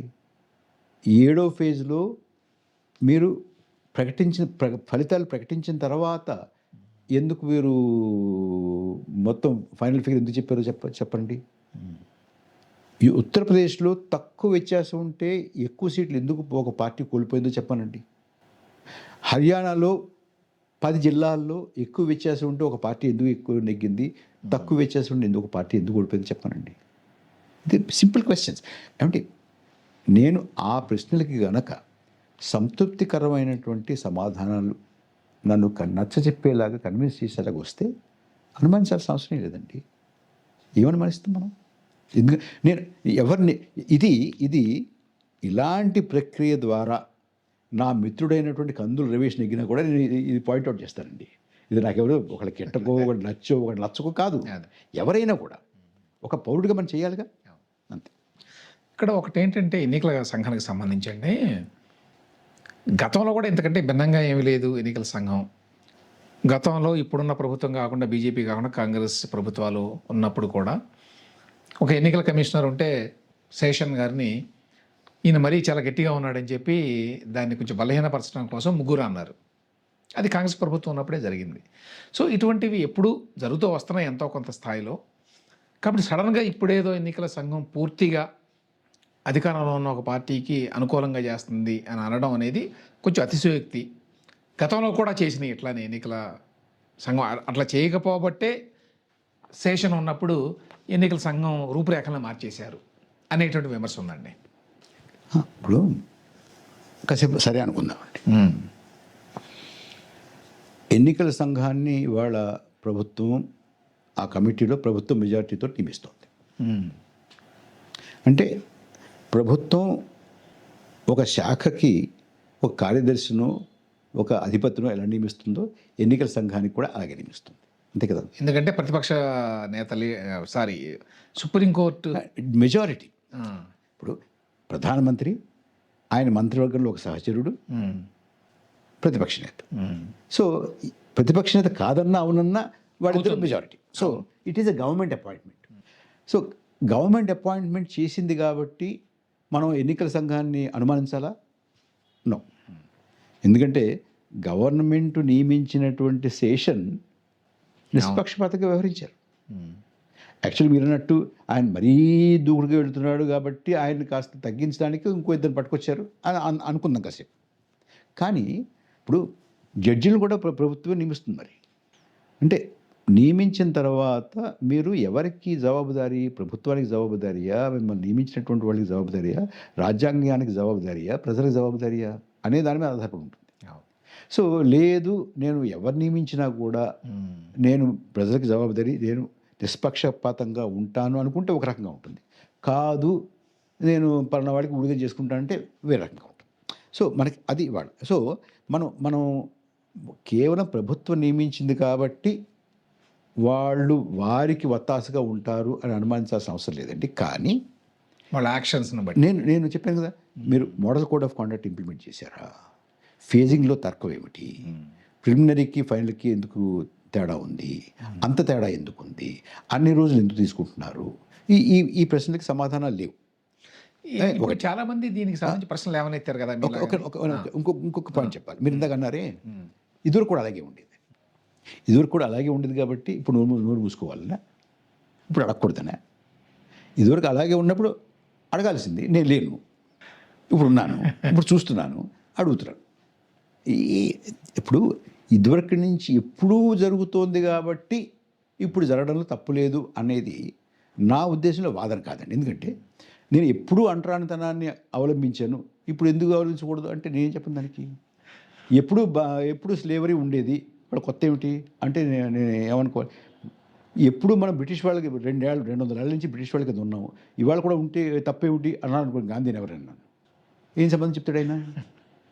సో అది పాయింట్, అది కాదు. పాయింట్ ఏంటంటే ఇవాళ మన రాజ్యాంగం, మన రాజకీయం, మన ఎన్నికలు సరిగా ఉన్నాయా లేదా?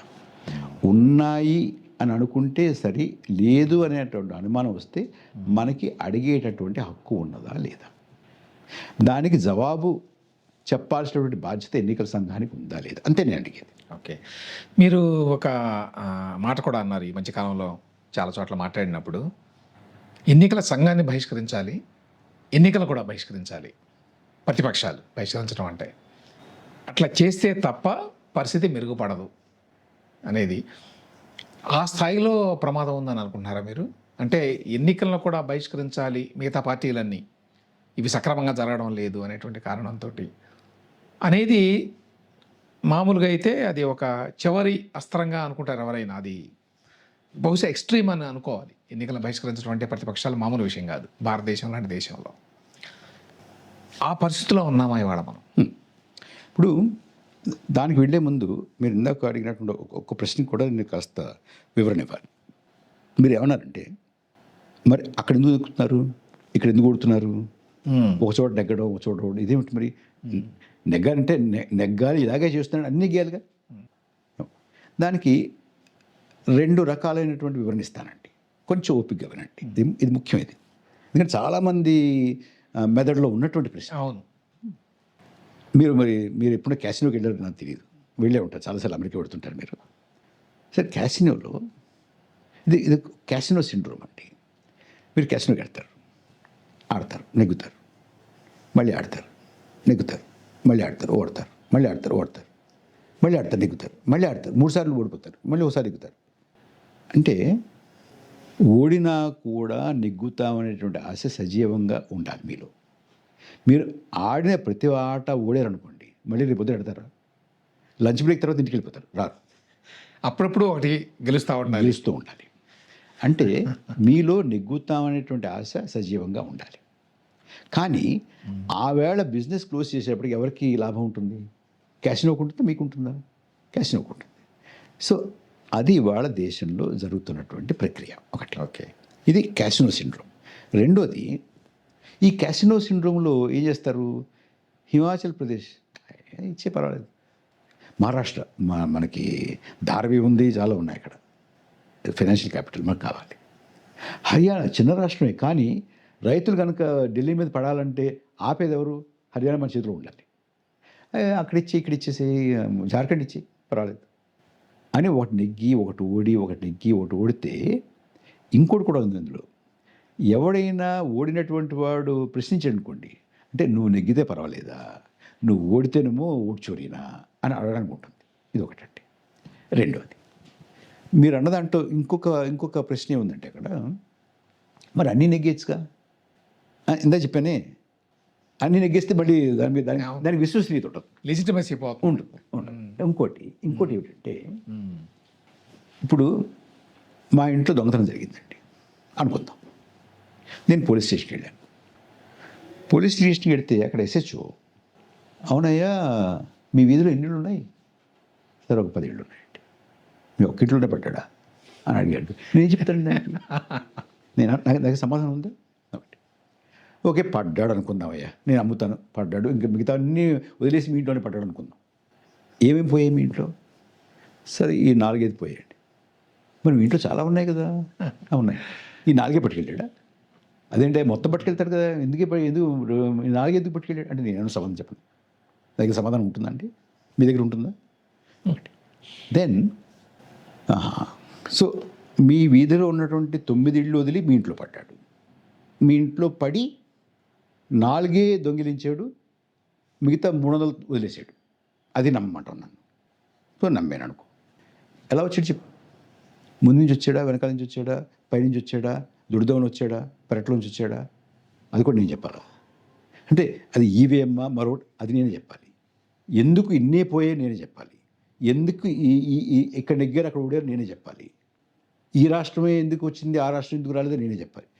ఇన్వెస్టిగేట్ చేయండి, మీరు చూడండి. పోనీ ఎన్నికల సంఘమో, మీ జర్నలిస్టులో మరొకళ్ళు చెప్పండి. ఇప్పుడు ఇందాక మీరు అన్నారు హిందూ వాళ్ళు అలా చెప్పారు, ఇలా చెప్పారు. మరి వాళ్ళ క్వింట్ వాళ్ళు చెప్పారే, బీహార్లో 75 స్థానాల్లో ఓటర్ డిలీషన్ ఎంత ఉందో అంతంత మార్జిన్స్తో నెగ్గారు అని చెప్పారు కదా ఇవాళ. మరి దానికి ఏమంటారు? మరి అది మీరు ఇందాక చెప్పినట్టు ఎంపీ గారు లేచి చూపిస్తారా రేపు పొద్దున పార్లమెంట్లో?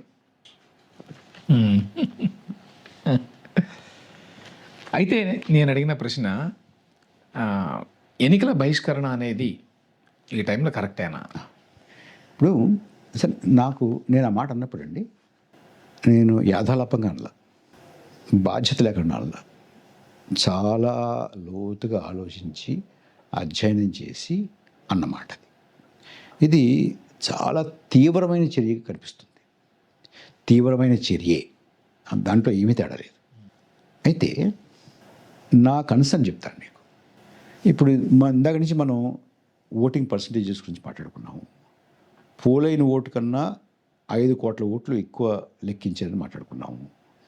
ఆ గ్యాప్ని వాళ్ళు ఎక్స్ప్లెయిన్ చేయట్లేదని మాట్లాడుకున్నాము. ఫేజెస్లో తర్కం లేదని మాట్లాడుకున్నాము. ఎంత పోలైందో చెప్పకుండా ప్రకటించారు ఫలితాలను కూడా చెప్పుకున్నాము. రెండో ఫేజ్ ఎన్నికల్లో అసలు ప్రిలిమినరీ ఇవ్వలేదని చెప్పుకున్నాము. మోడల్ కోడ్ ఆఫ్ కాండక్ట్ సరిగ్గా అమలు చేయలేదని చెప్పుకున్నాము. కంప్లీట్గా లెవెల్ ప్లేయింగ్ ఫీల్డ్ పాడు చేశారని చెప్పుకున్నాము. అంటే నిష్పక్షపాతంగా వ్యవహరించట్లేదని చెప్పుకున్నాం. ఇన్ని చెప్పుకున్నాం కదా. ఇలా ఉన్నప్పుడు ఎన్నికల్లో పోటీ చేస్తే, ఓడిపోయేటటువంటి ఎన్నికల్లో పోటీ చేస్తే, అంటే ఓడిపోవడం అనేది ఖాయం. 5 కోట్ల ఓట్లు ఏమంటే మీరు మాట్లాడకుండా ఊరుకుంటే వచ్చే ఎన్నికల్లో 10 కోట్ల ఓట్లు ఎక్కువ ఉంటాయండి. ఆ తర్వాత ఎన్నికల్లో 20 కోట్ల ఓట్లు ఎక్కువ ఉంటాయండి. అసలు ఎన్నికలు ఉంటాయో లేదో కూడా తెలియదండి. ఎన్నికలు పెట్టాలనుకుంటే ఇదిగో నువ్వు ఉండొచ్చు అని వాళ్ళు ఎన్నికల్లో ఎవరు పాల్గొవాలి, ఓటర్లు ఎవరో నిర్ణయించిన తర్వాత ఎన్నికలు జరిపేటువంటి రోజులు వచ్చాయండి వాళ్ళ. ఇలా ఉన్నప్పుడు మీరు ఎన్నికల్లో పోటీ చేసి ఓడితే దాని యొక్క పర్యవసానం ఏమిటి? మీరు ఇలాగ అంటే మ్యాండేట్ని స్టీల్ చేసిన తర్వాత, మ్యాండేట్ని తస్కరించిన తర్వాత ఆ మ్యాండేట్కి ఒక గౌరవాన్ని కలిగిస్తున్నారు, లెజిటిమైజ్ చేస్తున్నారు. అంటే ఓట్ స్టీలింగ్ ఆఫ్ మ్యాండేట్ని మీరు లెజిటిమైజ్ చేస్తున్నారు తప్ప మీరు ఎన్నికల్లో పాల్గొన్నందువల్ల వేరే పర్యవసానం ఏమీ లేదు. You're only legitimising the stealing of mandate అనేది నా అభిప్రాయం. ఒకటి. రెండవది, ఎన్నికలు బహిష్కరించడం అనేది తేలికైన విషయం కాదండి మరి రాజకీయ పార్టీలు. ఎందుకంటే రాజకీయ పార్టీలు ఎన్నికల్లో పోటీ చెప్పితే కాటరంతా ఏమైపోతుంది. కొంతమంది ఎన్నికల్లో పోటీ చేసి ప్రచారానికన్నా చందాల కోసం తిరిగేవాళ్ళు చాలామంది ఉంటారు. వాళ్ళంతా ఏమైపోతారు. ఇవన్నీ ఉన్నాయి. ఓకే. ఇంకోటి ఇందులో ఇబ్బంది ఏమిటంటే చాలామంది ఏమంటారు, ఎన్నికలు నువ్వు పోటీ చేయడానికో వాళ్ళే యునానిమస్గా ఎలక్ట్ అయిపోతున్నారు అంట. నా అభిప్రాయం ఏంటంటే అండి, ఎన్నికలు బహిష్కరిస్తే అంటే ముందు ఏం చేయాలి. ఇప్పుడు నా ప్రశ్న ఒకటే, ప్రతిపక్షానికో కాంగ్రెస్ పార్టీకో వీళ్ళందరికీ ఒకటే ప్రశ్న. నువ్వు ఓట్ చోరీ అని తిరిగావు బీహార్లో, ఎందుకు పోటీ చేసావు? వై? నీ ఓట్ చోరీ అంటే ఓట్ చోరీ అనేది మీరు నమ్మట్లేదా? కేవలం సరదాగా అంటున్నావా? సరదా అంటే నిజంగా అంటే కనుక పోటీ చేయకూడదు. పోటీ చేసావు, పోనీ ఏదో కారణం పోటీ చేసావు అనుకుందాం. ఇది అసలు ఈ లోక్సభే స్టోలెన్ మ్యాండేట్ ఆధారంగా ఏర్పడినటువంటిది అని నా ఉద్దేశం. నేను ఇందని చెప్తున్నాను మీకు. 5 కోట్ల ఓట్లు, 79 స్థానాలు, 15 రాష్ట్రాల్లో చేతులు మారితే వచ్చినటువంటి లోక్సభ. దాని ఆధారంగా ఏర్పడినటువంటి ప్రభుత్వం. దీనికి లెజిటిమసీ లేదు. ఓకే. ముందు వీళ్ళందరూ దాని నుంచి బయటికి రావాలి. First of all they should quit Lok Sabha. Then వాళ్ళు ఈ ఎన్నికల ప్రక్రియ, ఎన్నికల సంఘం ఇందాక మాట్లాడుకున్నన్నీ కూడా సరిగ్గా అయితేనే కానీ, సంస్కరించబడితేనే కానీ మళ్ళీ ఎన్నికల్లో పోటీ చేయము అనాలి. ఇది మీరు అన్నట్టుగా ఇది చాలా డ్రాస్టిక్గా కనపడుతుంది. కానీ ఇలా చేసిన తర్వాత ఈ ప్రభుత్వం కొనసాగినా, ఈ ప్రభుత్వం ఎన్నికలు నిర్వహించి యునానిమస్గా ఎవరు లేరు మేమే నెగ్గేసామన్నా నవ్వులు పాలవుతారు తప్ప ప్రతి వాళ్ళు దేశంలోనూ ప్రపంచంలోనూ నవ్వుతారు వీళ్ళని చూసి తప్ప వీళ్ళే అధికారంలో ఉన్నారని ఎవడు అనుకోడండి. Right. So you have to make this government a laughing stock. ఇంకో మార్గం లేదు. అయితే ఇంకొక మాట కూడా చెప్పాలి. ఇక్కడ చరిత్రలో చాలా అరుదుగా ఐడియల్గా మనం చేయాల్సింది ఏమిటి, ప్రాక్టికల్గా మనం చేయాల్సింది ఏమిటి అనేవి మామూలుగా అయితే అది వేరు, ఐడియల్ అలా ఉంటుంది, ప్రాక్టికల్ అలా ఉంటుంది. చాలా అరుదుగా what is ideal is also practical, what is practical is also ideal. అది ఇవాళ మీరు ఇందాక అడిగారు అంత ప్రమాదం ఉందా అని. అంత ప్రమాదం ఉంది రమేష్ గారు.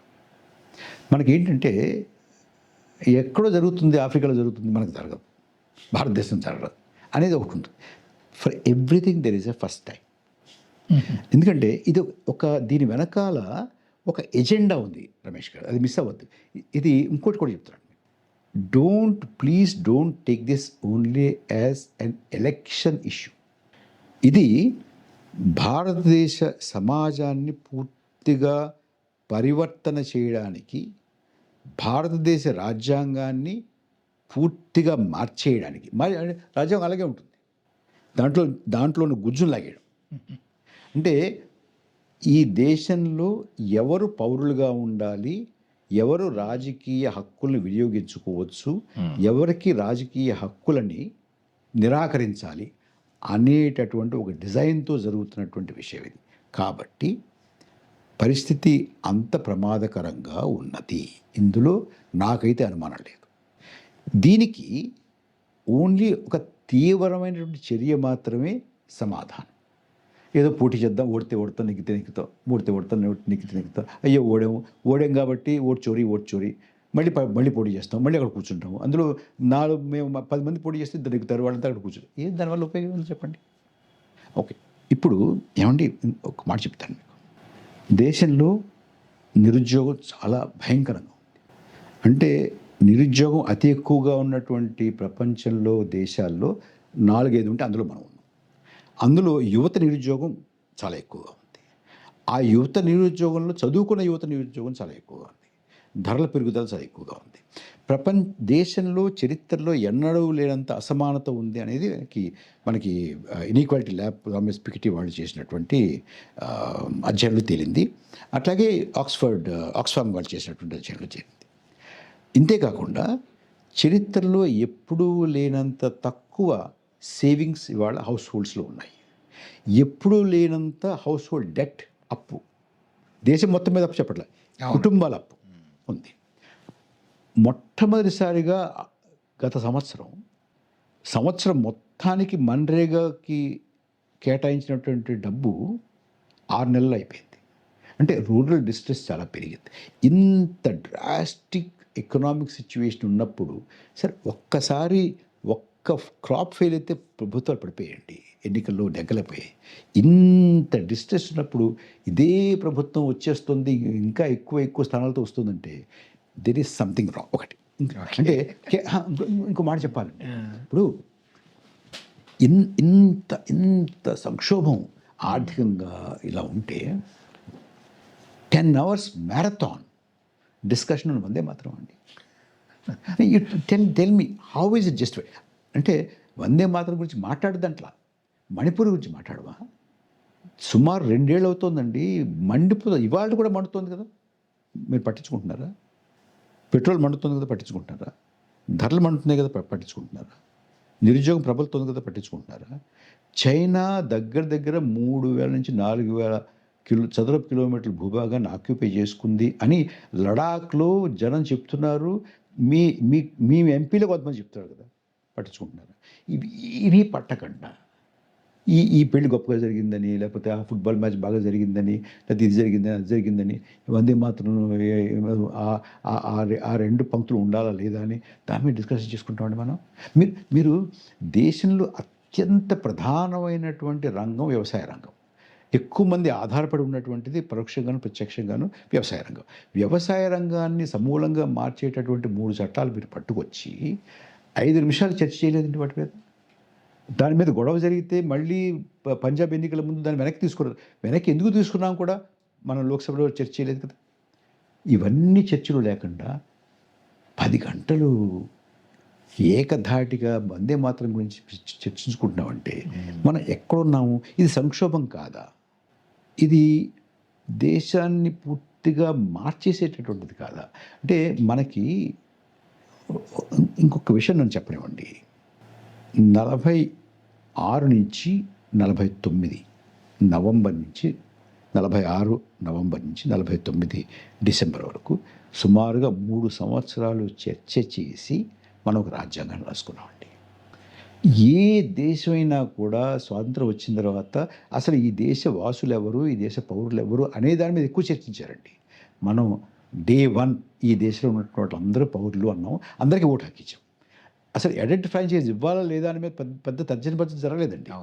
మన తర్జన భర్జన అంతా ఎక్కడ జరిగింది తెలుసా అండి? ఈ దేశంలో అసమానతని ఎలా రూపుమాపాలి, అందరికీ న్యాయం ఎలా చేయాలి, అందరిలోనూ సుహృద్భావాన్ని, సౌభ్రాతృత్వాన్ని, ఫ్రెటర్నిటీని ఎలా పెంపొందించాలి, స్వేచ్ఛ ఎలా కల్పించాలి, స్వేచ్ఛ, సమానత్వం, సౌభ్రాతృత్వం, సమానత, వీటి మీదే చర్చ జరిగింది. ఎలా చేయాలి, అల్పసంఖ్యాక వర్గాలను ఏం చేయాలి. ఇప్పుడు మన మెజారిటీ డెమోక్రసీ అంటే 40 మంది ఉన్నారు అనుకోండి, 40 మందిలో 30 మంది చెప్పినటువంటిది జరగాలి. అలాగని ఈ 30 మంది ఆ 20 మందిని చంపేద్దామని నిర్ణయించారనుకోండి, జరగాల? అంటే వాళ్ళకి ఎక్కడో సంరక్షణ ఉండాలి కదా ఆ 20 మందికి. That is democracy. కేవలం మెజారిటీ రూల్ డెమోక్రసీ కాదు, minority protection is also democracy. దాని గురించి చర్చించాం మనం. మైనారిటీ ప్రొటెక్షన్ ఎలా చేయాలి, కొన్ని వేల సంవత్సరాలుగా అన్యాయానికి గురవుతున్నటువంటి వాళ్ళకి మనం ఎలా న్యాయం చేయాలి, వాళ్ళని సమానులుగా ఎలా తీసుకురావాలి, వాళ్ళకి మనకి మధ్య ఒక సౌభ్రాతృత్వాన్ని ఎలా కల్పించాలి, వాళ్ళందరికీ స్వేచ్ఛ ఎలా ఇవ్వాలి అనే దాని మీద మనం చర్చ చేసాం. కానీ ఎవరెక్కడ ఉండాలి, ఏ మతం వాళ్ళు ఉండాలి, ఏ భాష వాళ్ళు ఉండాలి, ఏ రంగు వాళ్ళు ఉండాలి, ఏ చదువుకున్న వాళ్ళు ఉండాలి, కేవలం ఆస్తున్న వాళ్ళకే ఓటు హక్కు ఉండాలి, ఇలా చర్చ చేయలేదు మనం. మిగతా వాళ్ళు చేశారు, మనం చేయాలి. అంటే భారతదేశ ప్రాజెక్ట్ అనేటువంటిది, ప్రాజెక్ట్ ఇండియా ఈజ్ యునీక్. దానికి హాని జరుగుతున్నప్పుడు జరుగుతుంది. ఈ జరుగుతున్నది కూడా ఏముందిలే, ఏం జరుగుతుందిలే అనేటువంటి ఉదాసీనతతోటి మనం ఒక స్పెక్టేటర్ మైండ్తో, అంటే క్రికెట్ మ్యాచ్ చూసినట్టుగా అది అలా చేస్తే బాగుండేది, ఇలా చేస్తే బాగుండేది, అలా అయితే బాగుండేది, ఆ బౌలింగ్ ఆర్డర్ అలా కాదు, బ్యాటింగ్ ఆర్డర్ ఇలా కాదు, ఫాస్ట్ బౌలింగ్ పిచ్లోనేమో స్పిన్నర్లు పెట్టారు, ఇది కాదు. బికాజ్ అది మనం కేవలం స్పెక్టేటర్, మనం ఆడం అక్కడ. ఇది మనకు సంబంధించినటువంటిది. ఓకే. సో దీన్ని మనం జాగ్రత్తగా చూసుకోవాలి. దీంట్లో ఉన్నటువంటి అనుమానాలు ఉంటే అవి నివృత్తి కావాలి. ఓకే. చాలామంది వీటన్నిటికీ ఆల్టర్నేటివ్స్ కానండి, అంటే మన ఎన్నికల నిర్వహణకు సంబంధించి ఒకే రోజు ఎలక్షన్ ఉండాలని, లేకపోతే బ్యాలెట్ ఓటింగ్ని మళ్ళీ తీసుకురావాలని, ఈవీఎంలు వద్దని, ఇట్లాంటి కొన్ని చెప్తున్నారు. ఇప్పుడు మళ్ళీ బ్యాలెట్ తీసుకురావడం అనే దానికి వ్యక్తిగతంగా నా అభిప్రాయం ఏంటంటే, బ్యాలెట్ ఓటింగ్ చూసాం చాలా కాలం పాటు. ఇప్పుడు మనం మాట్లాడుకుంటున్న వాటిల్లో కొన్ని ఆ కాలంలో జరిగేవి బ్యాలెట్ల మూలంగా, రిగ్గింగ్ అని ఇట్లాంటివి. సరే, అవి వింటలేదు, కానీ ఇప్పుడు కొత్త మార్గాలు వచ్చినాయి అనుకోండి. మళ్ళీ అటువంటి వాటికి వెళ్ళడం అవసరమా, లేక ఉన్న వ్యవస్థని, ఆల్రెడీ మనకి ఏదైతే వ్యవస్థ ఉందో ఆ వ్యవస్థను మెరుగుపరుచుకోవటం, దాన్ని ఫుల్ ప్రూఫ్గా చేసుకోవటం, అది మెరుగా? ఇప్పుడు మనకి ఈ అనుమానాలు ఉన్నాయండి. ఏదైనా కూడా డెమోక్రటిక్ ప్రాసెస్లో అనుమానం అనేది ఉండకూడదండి. అనుమానం నివృత్తి కావాలి. నాకు చాలాసార్లు అర్థం కాలేదు సార్. ఇప్పుడు మీలాంటి వాళ్ళు చాలామంది వీటి గురించి మాట్లాడారు కదా. 5 కోట్ల ఓట్లు తేడా ఉంది ఏది ప్రిలిమినరీ ఫిగర్కి, ఫైనల్ ఫిగర్కి. మొత్తం దేశవ్యాప్తంగా జరిగిన ఎన్నికలు, అనేక రాష్ట్రాల్లో జరిగిన ఎన్నికల్లో కూడా ఇట్లా ప్రిలిమినరీ ఫిగర్ ఎంత ఇస్తున్నారు, ఫైనల్ ఎంత ఇస్తున్నారు, ఇంత తేడా ఉండటం ఏంటి అనే దానికి ఎన్నికల సంఘం ఇంతవరకు ఏ రకమైన స్పందన ఇచ్చిందా? సంతృప్తికరం కాకపోవచ్చు, కానీ ఏ రకమైన స్పందన వచ్చిందా వాళ్ళ దగ్గర నుంచి? ఏ రకమైన స్పందన రాలేదండి. నేను మహారాష్ట్ర గురించి నేను రాశానండి. మహారాష్ట్రలో ఆశ్చర్యం అండి. మీకు ప్రిలిమినరీకి మీకు కరెక్ట్ ఫిగర్స్ ఉజ్జాంపిక చెప్పాను. ఉజ్జాంపిక చెప్పండి. మీకు ప్రిలిమినరీ ఫిగరు అంటే 6 గంటలకి పోలింగ్ అయిపోతే 7:40కి అంతకు ప్రిలిమినరీ ఫిగర్ ఇచ్చారండి. అది 60 లక్షలు 65 లక్షలు ఇచ్చారండి. దెన్ మళ్ళీ రాత్రి 11:40కో 11:45కో ఇంకో ఫిగర్ ఇచ్చారండి. నార్మల్గా 2 ఫిగర్స్ ఇస్తారు, రాత్రి ఇస్తారు. దానికి 6% తేడా ఉందండి ప్రిలిమినరీకి, ఫైనల్కి. అంటే ఇంకొక అంటే దగ్గర 65 లక్షలు తేడా ఉందండి. ఇది సాయంత్రం ఇచ్చింది, రాత్రి ఇచ్చింది. ఇప్పుడు మీకు 5 గంటలకి మహారాష్ట్రలో ఒక ఫిగర్ రిలీజ్ చేశారండి.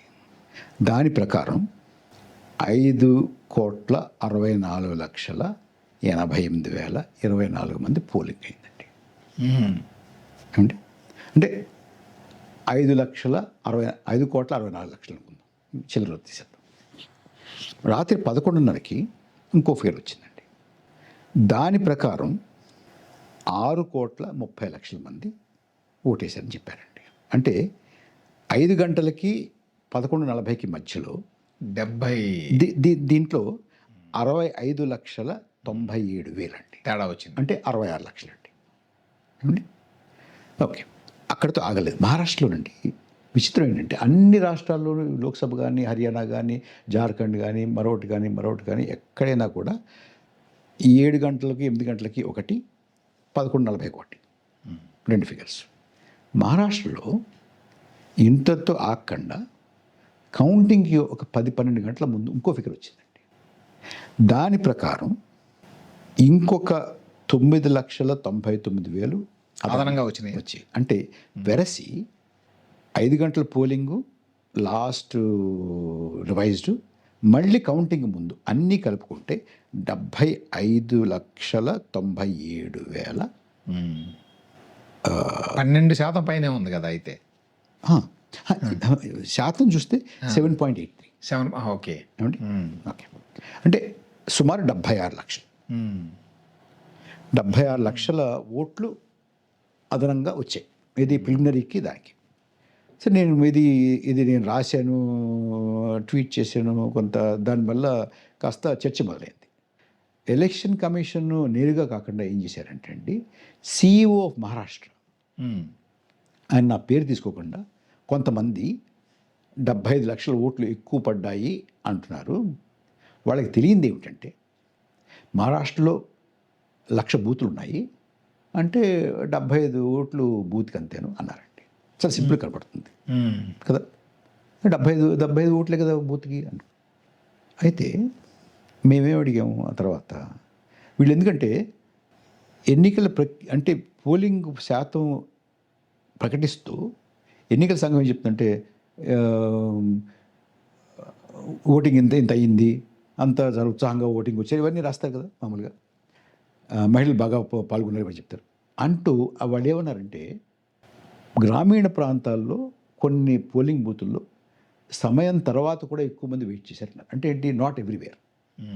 సో 1,00,000 బూతుల్లోనూ కాదు అది, అంతే కదా. సో జనరల్గా కూడా జరగదు అట్లా, జరగదు కదా, సమానంగా 70 ఉంచుతారండి 1,00,000 బూతుల్లోనూ కాదు కదా.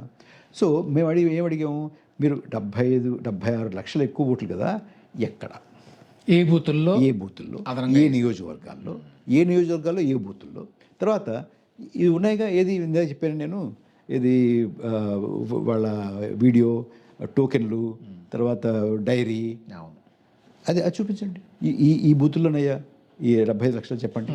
ఓకే, కాదు అవేం చెప్పరే. సో సమాధానం చెప్పదండి, సంతృప్తికరమైన సమాధానం లేదు, ఇది సమాధానం చెప్పాడు ఆయన చెప్పాడు. కానీ దాంట్లో ఎన్ని అవకతవకలు చూడండి అందులో. సో ఇది ఎలా నమ్మమంటారు? కోర్టులు ఎందుకని వీటి మీద సంతృప్తికరమైన సమాధానాలని రాబట్టడానికి ప్రయత్నించడం లేదండి? ఇప్పుడు అంటే ఇవి చాలా నిజంగానే అనుమానాలు రేకెత్తించేవి, అందులో ఎంత వాస్తవం ఉంది లేదనే తర్వాత సంగతి. అనుమానం కనిపిస్తుంది క్లియర్గా ఒక తేడా. కోర్టుల్ని అనుమానించడం తప్పు కదండి, మనం అనుమానించకూడదు కదా. మరి ఏం చెప్పాలి దానికి నేను? అంటే చాలా కేసులు పడినాయి, వాటి మీద ముందు కోర్టుల్లో చాలా ప్రశ్నలు అడిగారు అనేదని ఇదనే వస్తుంది, కానీ ఫైనల్గా అవుట్కమ్ ఏం రావట్లేదు, గమనించింది నేను. రావట్లేదు. దీని మీద మీ అభిప్రాయం చెప్పాలా? బ్యాలెట్ ఓటింగ్ ప్రిఫరబుల్లా? దానివల్ల ఏమన్నా సో ఇది ఉందండి సార్. ఇప్పుడు ఓటింగ్ అంటే ఎలక్షన్కి ప్రాణప్రదం ఏమిటి చెప్పండి, నేను చెప్తాను మీకు నా ఉద్దేశంలో. ఒకటి, నాకు 18 ఏళ్ళు నిండితే నాకు ఓటు హక్కు ఉండాలి, అది నెంబర్ 1. దానికి విఘాతం కలుగుతుంది వాళ్ళు, ఒకటి. రెండోది, నేను ఓటింగ్కి వెళ్ళగలగాలి, పోలింగ్ బూత్కి వెళ్ళగలగాలి. మీరు చాలా చోట్ల చూస్తున్నారు, అక్కడక్కడ ఓటర్లు వెళ్ళకుండా అడ్డుకునేటువంటి ఉదంతాలు కూడా చాలా వస్తున్నాయి. రెండోది, సరే అదొకటి. మూడోది, ఇక్కడి నుంచి మొదలవుతుంది అసలు కదా. నేను ఫలానా రాట్నానికి వేసాను అనుకుందాం, లేకపోతే ఒక పెన్నుకి వేసాను అనుకుందాం. నేను పెన్నుకు వేస్తే ఓటు పెన్నుకు పడాలి, పడినట్టుగా నాకు తెలియాలి, పడినట్టుగా నమోదు కావాలి, నేను ఓటింగ్కి వెళ్ళగలగాలి, నేను వేసినటువంటి గుర్తుకి ఓటు పడాలి, పడినటువంటి ఓటు పడిందే నాకు తెలియాలి, పడినట్టు నమోదు కావాలి, నమోదైనట్టుగా లెక్కించబడాలి. ఇది కదా ప్రాసెస్. అది రుజువు కాకపోతే, నేను వేసిన తర్వాత దానికి పడిందో లేదో నాకు తెలియదు. పడినట్టుగా నమోదు అవుతుందా లేదా ఆ మిషన్ నాకు తెలియదు. పడినట్టుగా నమోదు అవుతుందో లేదో తెలియదు, నమోదు అయినట్టుగా లెక్కిస్తున్నారో లేదో కూడా తెలియదు నాకు. ఎందుకంటే ఎన్ని పడ్డాయో, ఎన్ని లెక్కిస్తున్నారో, ఎన్ని లెక్కించామని చెప్తున్నారో తేడా లేదు, మనకు సంబంధం లేదు. దీన్ని ఎలా నమ్మాలి? ఇప్పుడు నేను ఎక్కువ మెషిన్ మీద డిస్కషన్ ఎందుకు చేయనంటానండి, మెషిన్ మీద డిస్కషన్ చేస్తే నేను అవుట్ ఇక్కడి నుంచి, ఆయన ఐఐటి నుంచి ఒక ప్రొఫెసరు, స్టాన్ఫోర్డ్ నుంచి ఒక ప్రొఫెసరు ఆయన వస్తారు, ఈ మెషిన్ హ్యాకబుల్ అంటాడు ఒక ఆయన, మెషిన్ హ్యాకబుల్ కాదంటాడు ఒక ఆయన, ఇది వైఫై కనెక్షన్ లేదంటాడు ఒక ఆయన, ఉందంటాడు ఒక ఆయన, లేకపోయినా చేసి అంటాడు ఒక ఆయన, ఏదో రకరకాలు. It's a technical issue.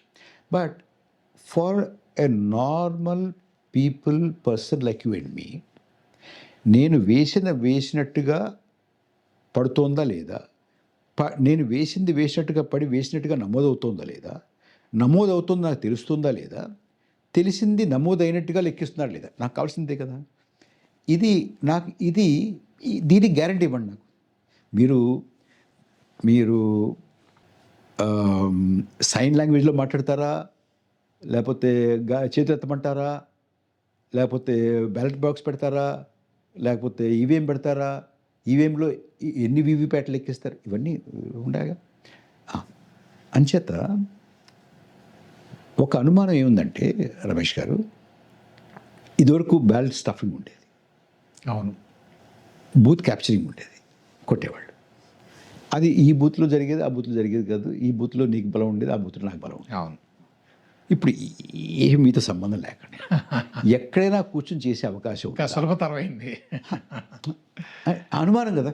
అవును. సరే, అనుమానం ఉండకూడదు ఈ ప్రక్రియలో. అనుమానం ఇంకోటండి, మీరు మీరు మీరు గమనించట్లేదు, ఎలక్షన్ కమిషన్ యొక్క పోర్టల్స్ అన్నీ, వాళ్ళ యాప్స్ పోర్టల్స్, వాళ్ళకి ఎలక్షన్ కమిషన్ డేటా ఉంది కదా. ఆయన ఏం చెప్తారు మనకి, మెషిన్ రీడబుల్ ఓటర్ లిస్ట్ ఇవ్వవయ్యా మాకు ఈజీగా ఉంటుందని అంటే, మెషిన్ రీడబుల్ ఓటర్ లిస్ట్ ఇస్తే మీరు మార్చేస్తారండి. మెషిన్ రీడబుల్ లిస్ట్ మార్చగలరండి ఎవడైనా? సర్వర్లో ఉన్నది మనం ఇక్కడ మార్చగలమా? మనం చూస్తాం అంతే. ఎలా మారుస్తుంది దీన్ని?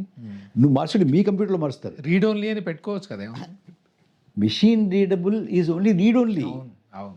You can't interfere with it. మీ కంప్యూటర్లో చేయడం చేసుకోవచ్చు, అక్కడ చేయడానికి లేదు. అవును. అంచేత అంత very very primitive technological detail కూడా తెలియకుండా మాట్లాడుతున్నాడు ఆయన ఐఐటి గ్రాడ్యుయేటెడ్, మన చీఫ్ ఎలక్షన్ కమిషన్. అది పక్కన పెడదాం. రెండోది ఏంటంటే రమేష్ గారు, మాకు ఇక్కడ సమస్య ఎక్కడ వస్తుందంటే, ఇది టెక్నికల్ అయ్యేటప్పటికి బ్యాలెట్ స్టఫింగ్ చేస్తారు. బ్యాలెట్ స్టఫింగ్ ఎక్కడ చేస్తారు? ఇక్కడ చేస్తే ఇక్కడ చేస్తారు. సెంట్రలైజ్డ్గా చేయొచ్చా? ఇందులో ఎవరితో సంబంధం లేకుండా, మీతో మాట్లాడకుండా, అక్కడ పోలింగ్ ఆఫీసర్తో సంబంధం లేకుండా చేయొచ్చా అని అనుమానం వచ్చిందనుకోండి, ఏం చేయాలి దానికి? ఒకటి టెక్నికల్గా, అంటే ఇది మన ఈ టెక్నికల్ డీటెయిల్స్లోకి వెళ్ళడం కన్నా కూడా మనకు కావాల్సింది, నేను వేసినటువంటి ఓటు ఎవరికి పడిందో నేను చూసుకోవాలి. ఇవాళ చూసుకోవడానికి లేదు. అది అక్కడ ఒకసారి 7 సెకండ్ల వస్తుంది, పోతుంది. అదే రిజిస్టర్ అవుతుందో లేదో తెలియదు. అవును. అదే లెక్కిస్తున్నారు లేదో కూడా నాకు తెలియదు. ఎన్ని లెక్కించాలి, ఒకవేళ అనుమానం వస్తే ఎన్ని లెక్కించాలంటే హార్డ్లీ స్మాలెస్ట్ మినిమం పర్సెంటేజ్. దాంతో అది శాంప్లింగ్ కూడా కాదు అది. అవును. దానివల్ల మనం వెరిఫై కూడా చేయలేము. ఇది ఒక ఛాలెంజ్ ఉందండి. దెన్ మనకి ఇంకొక పెద్ద సమస్య వస్తుందంటే, ఇంత టెక్నికల్గా ఉన్నటువంటి చోట మీరు నొక్కితే మీరు ఎన్నో ఓటరో తెలిసిపోతుంది అక్కడ కదా. ఎన్నో ఓటరో తెలిసినప్పుడు మీకు ఎలక్షన్ కమిషన్కి డేటా అప్డేట్ చేయడానికి యాప్లో అప్డేట్ చేస్తున్నారు కదా మీరు. మీకు అసలు ఒక నిమిషం కూడా ఆలస్యం కాకూడదు కదా. అంటే రియల్ టైం అంటారు చూడండి, మనం రియల్ టైంలో రావాలి కదా. ఇది కూడా పక్కన పెడదామండి కాసేపు. మీరు నాకు 100 రూపాయలు ట్రాన్స్ఫర్ చేశారండి. ఆ 100 రూపాయలు నా అకౌంట్లో రిఫ్లెక్ట్ అవ్వడానికి 11 రోజులు పడుతుందండి. పడితే ఊరుకుంటారా మీరు? ఊరుకుంటారా చెప్పండి? ఈ 100 రూపాయల కన్నా విలువైందే కదా మన ఓటు. Why should we tolerate that kind of a delay? Secondly, ఈ యాప్స్ ఉన్నాయి ఎలక్షన్ కమిషన్కి, పోర్టల్స్ ఉన్నాయి, అంటే వెబ్సైట్స్ ఉన్నాయి, మొత్తం వాళ్ళ డేటా అంతా అందులో ఉంది. ఈ మొత్తం సర్వర్స్ని ఎక్కడున్నాయి చెప్పట్లేదు. అదే ఇన్ ఇండియా, అదే అబ్రాడ్, అదే ఇండియన్ సర్వర్స్, అదే ఏడబ్ల్యూఎస్, లేకపోతే అలీబాబా, లేకపోతే అమెజాన్, లేకపోతే Microsoft servers. We don't know. One another thing, me portals యొక్క వాట్ ఈజ్ ది సెక్యూరిటీ? ఇప్పుడు సెక్యూరిటీ ఆడిట్ చేసుకుంటాం కదా మన portals. You know what it is? What is the security score of the election commission of India's portals and apps? 15%. మీరు 15% portal security ఉన్నటువంటి బ్యాంకులు డబ్బు పెడతారండి? పెడతారా చెప్పండి?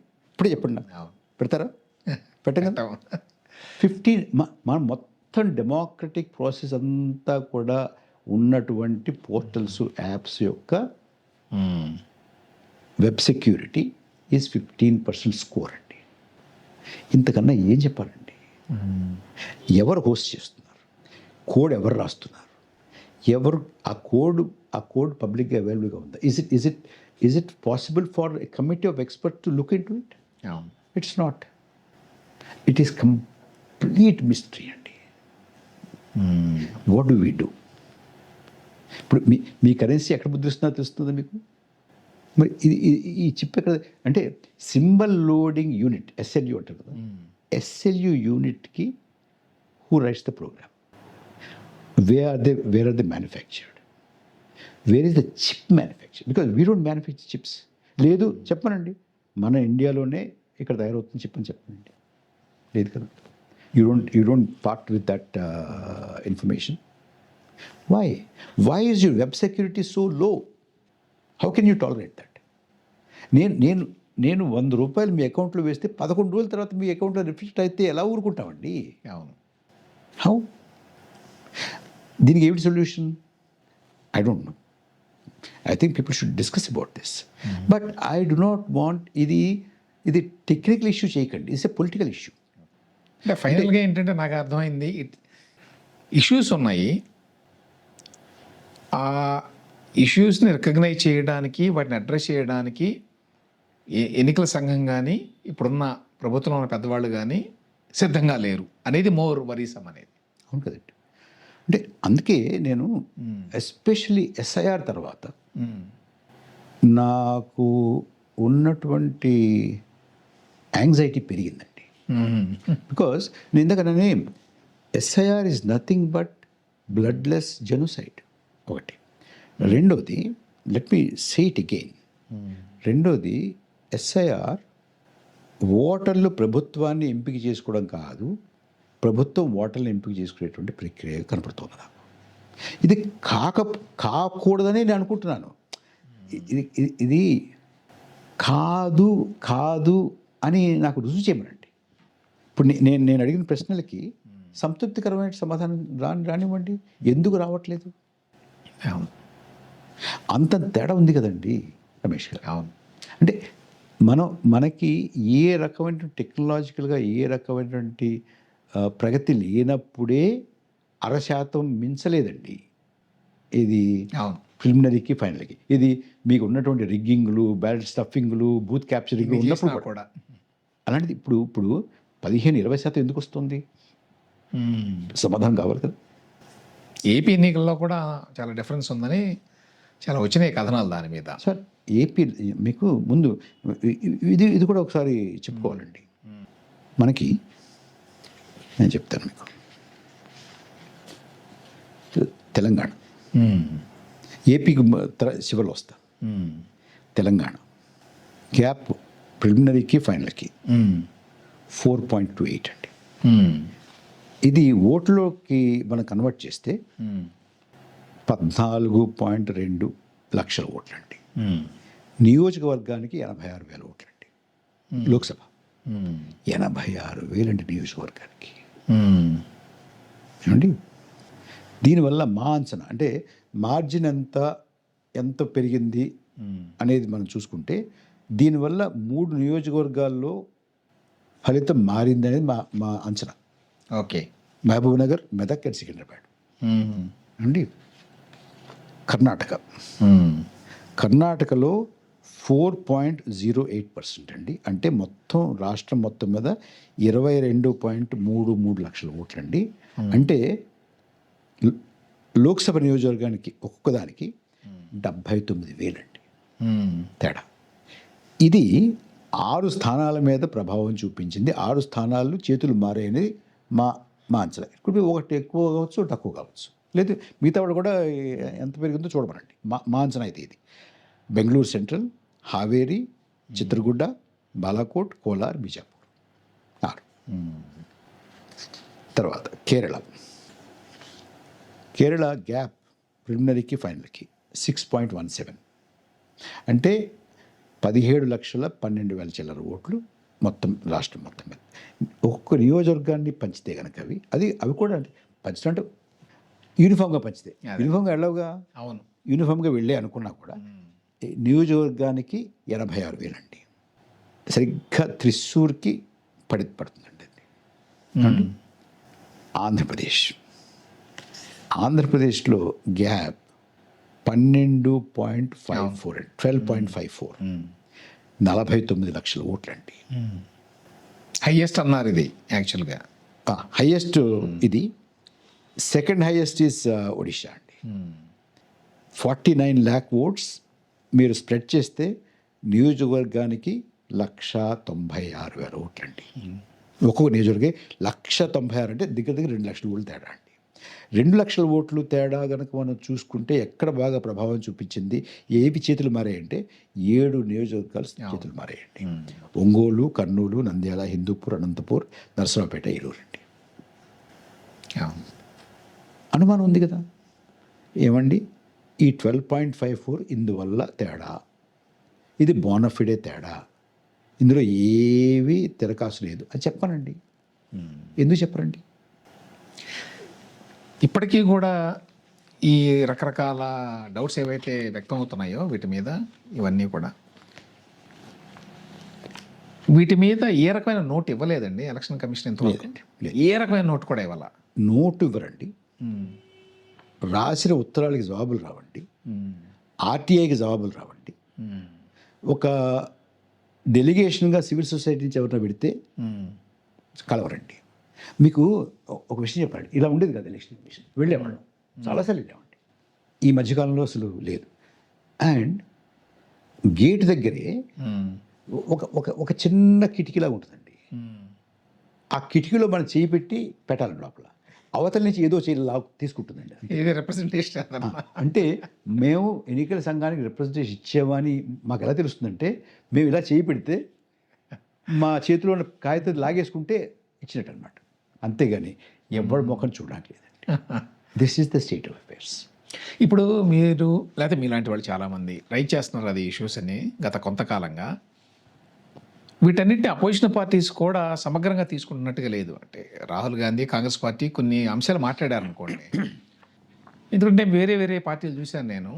సుప్రియా సూలే మాట్లాడింది నిన్నో మొన్న. అబ్బే నా నియోజకవర్గంలో అసలు ఇటువంటిది ఏమీ జరగలేదు, నేనే గెలుస్తున్నాను 3 సార్లు 4 సార్లు ఏదో చెప్పింది ఆవిడ.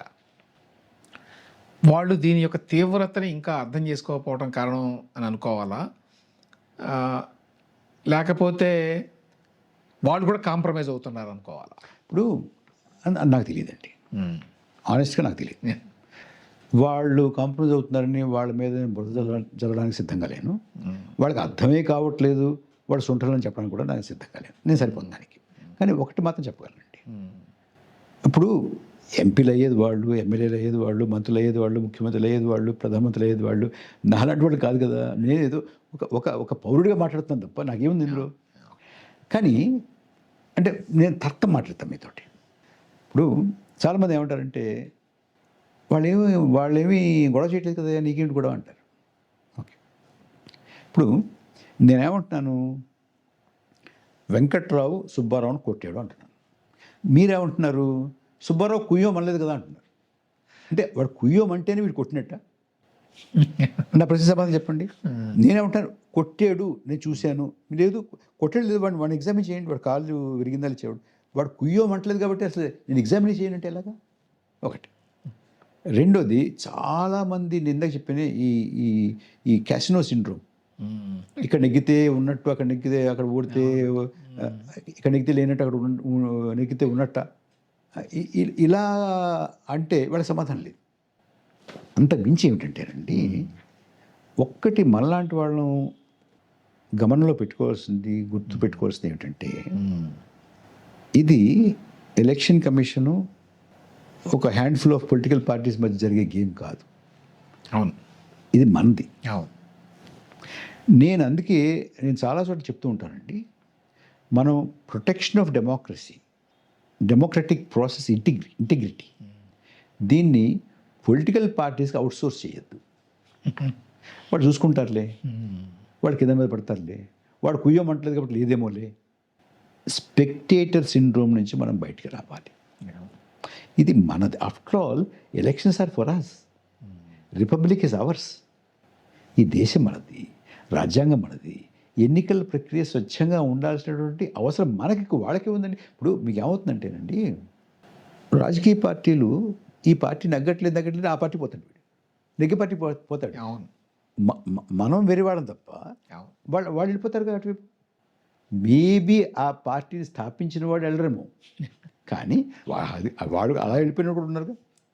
ఇంకోటి రెండోది, ఇంకోటి ఏమిటి, రాజకీయ పార్టీలు ఇవాళ with very little honourable exceptions ఏమన్నా ఒకటో రెండో ఉన్నాయేమో, మీకు తెలిసి నాకు తెలియదు కానీ ఎసెన్షియల్గా వాళ్ళే డెమోక్రాటిక్ కానప్పుడు డెమోక్రసీ ఎందుకు ప్రొటెక్ట్ చేస్తారని వాళ్ళు ఒక్క డెమోక్రటిక్ పార్టీ చూపించండి నాకు, ఉందా?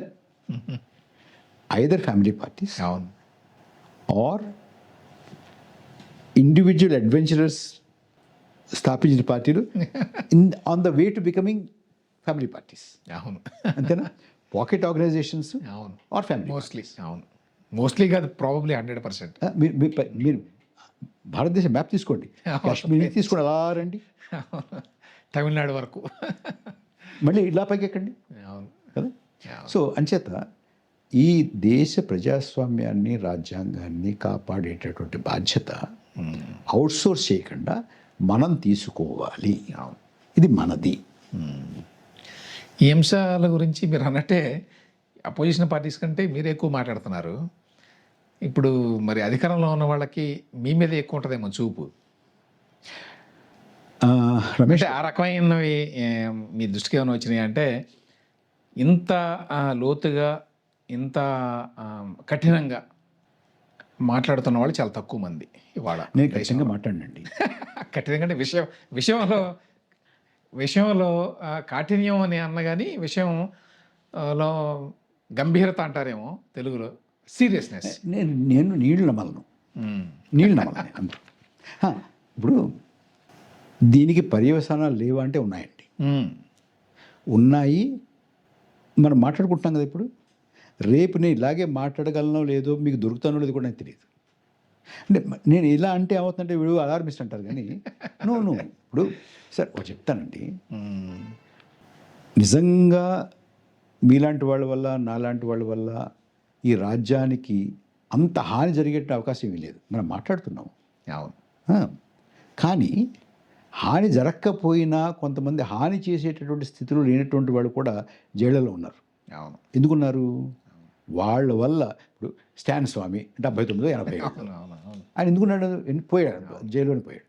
ఆయన ఏదో చేసేస్తాడు కాదు, మిగతా వాళ్ళందరికీ చూడు నువ్వు పిచ్చి వేషాలు ఇస్తే అలా ఉంటావు అని చూపించాడు. అది ఉమర్ ఖాలిద్ కావచ్చు, స్టాన్ స్వామి కావచ్చు, మరోళ్ళు కావచ్చు.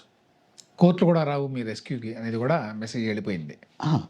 ఇంకోటి ఏమిటంటే, మన యూఏపీ ఉందనుకోండి, యూఏపీలో ఒక విచిత్రమైనటువంటి ప్రొవిజన్ ఉందండి.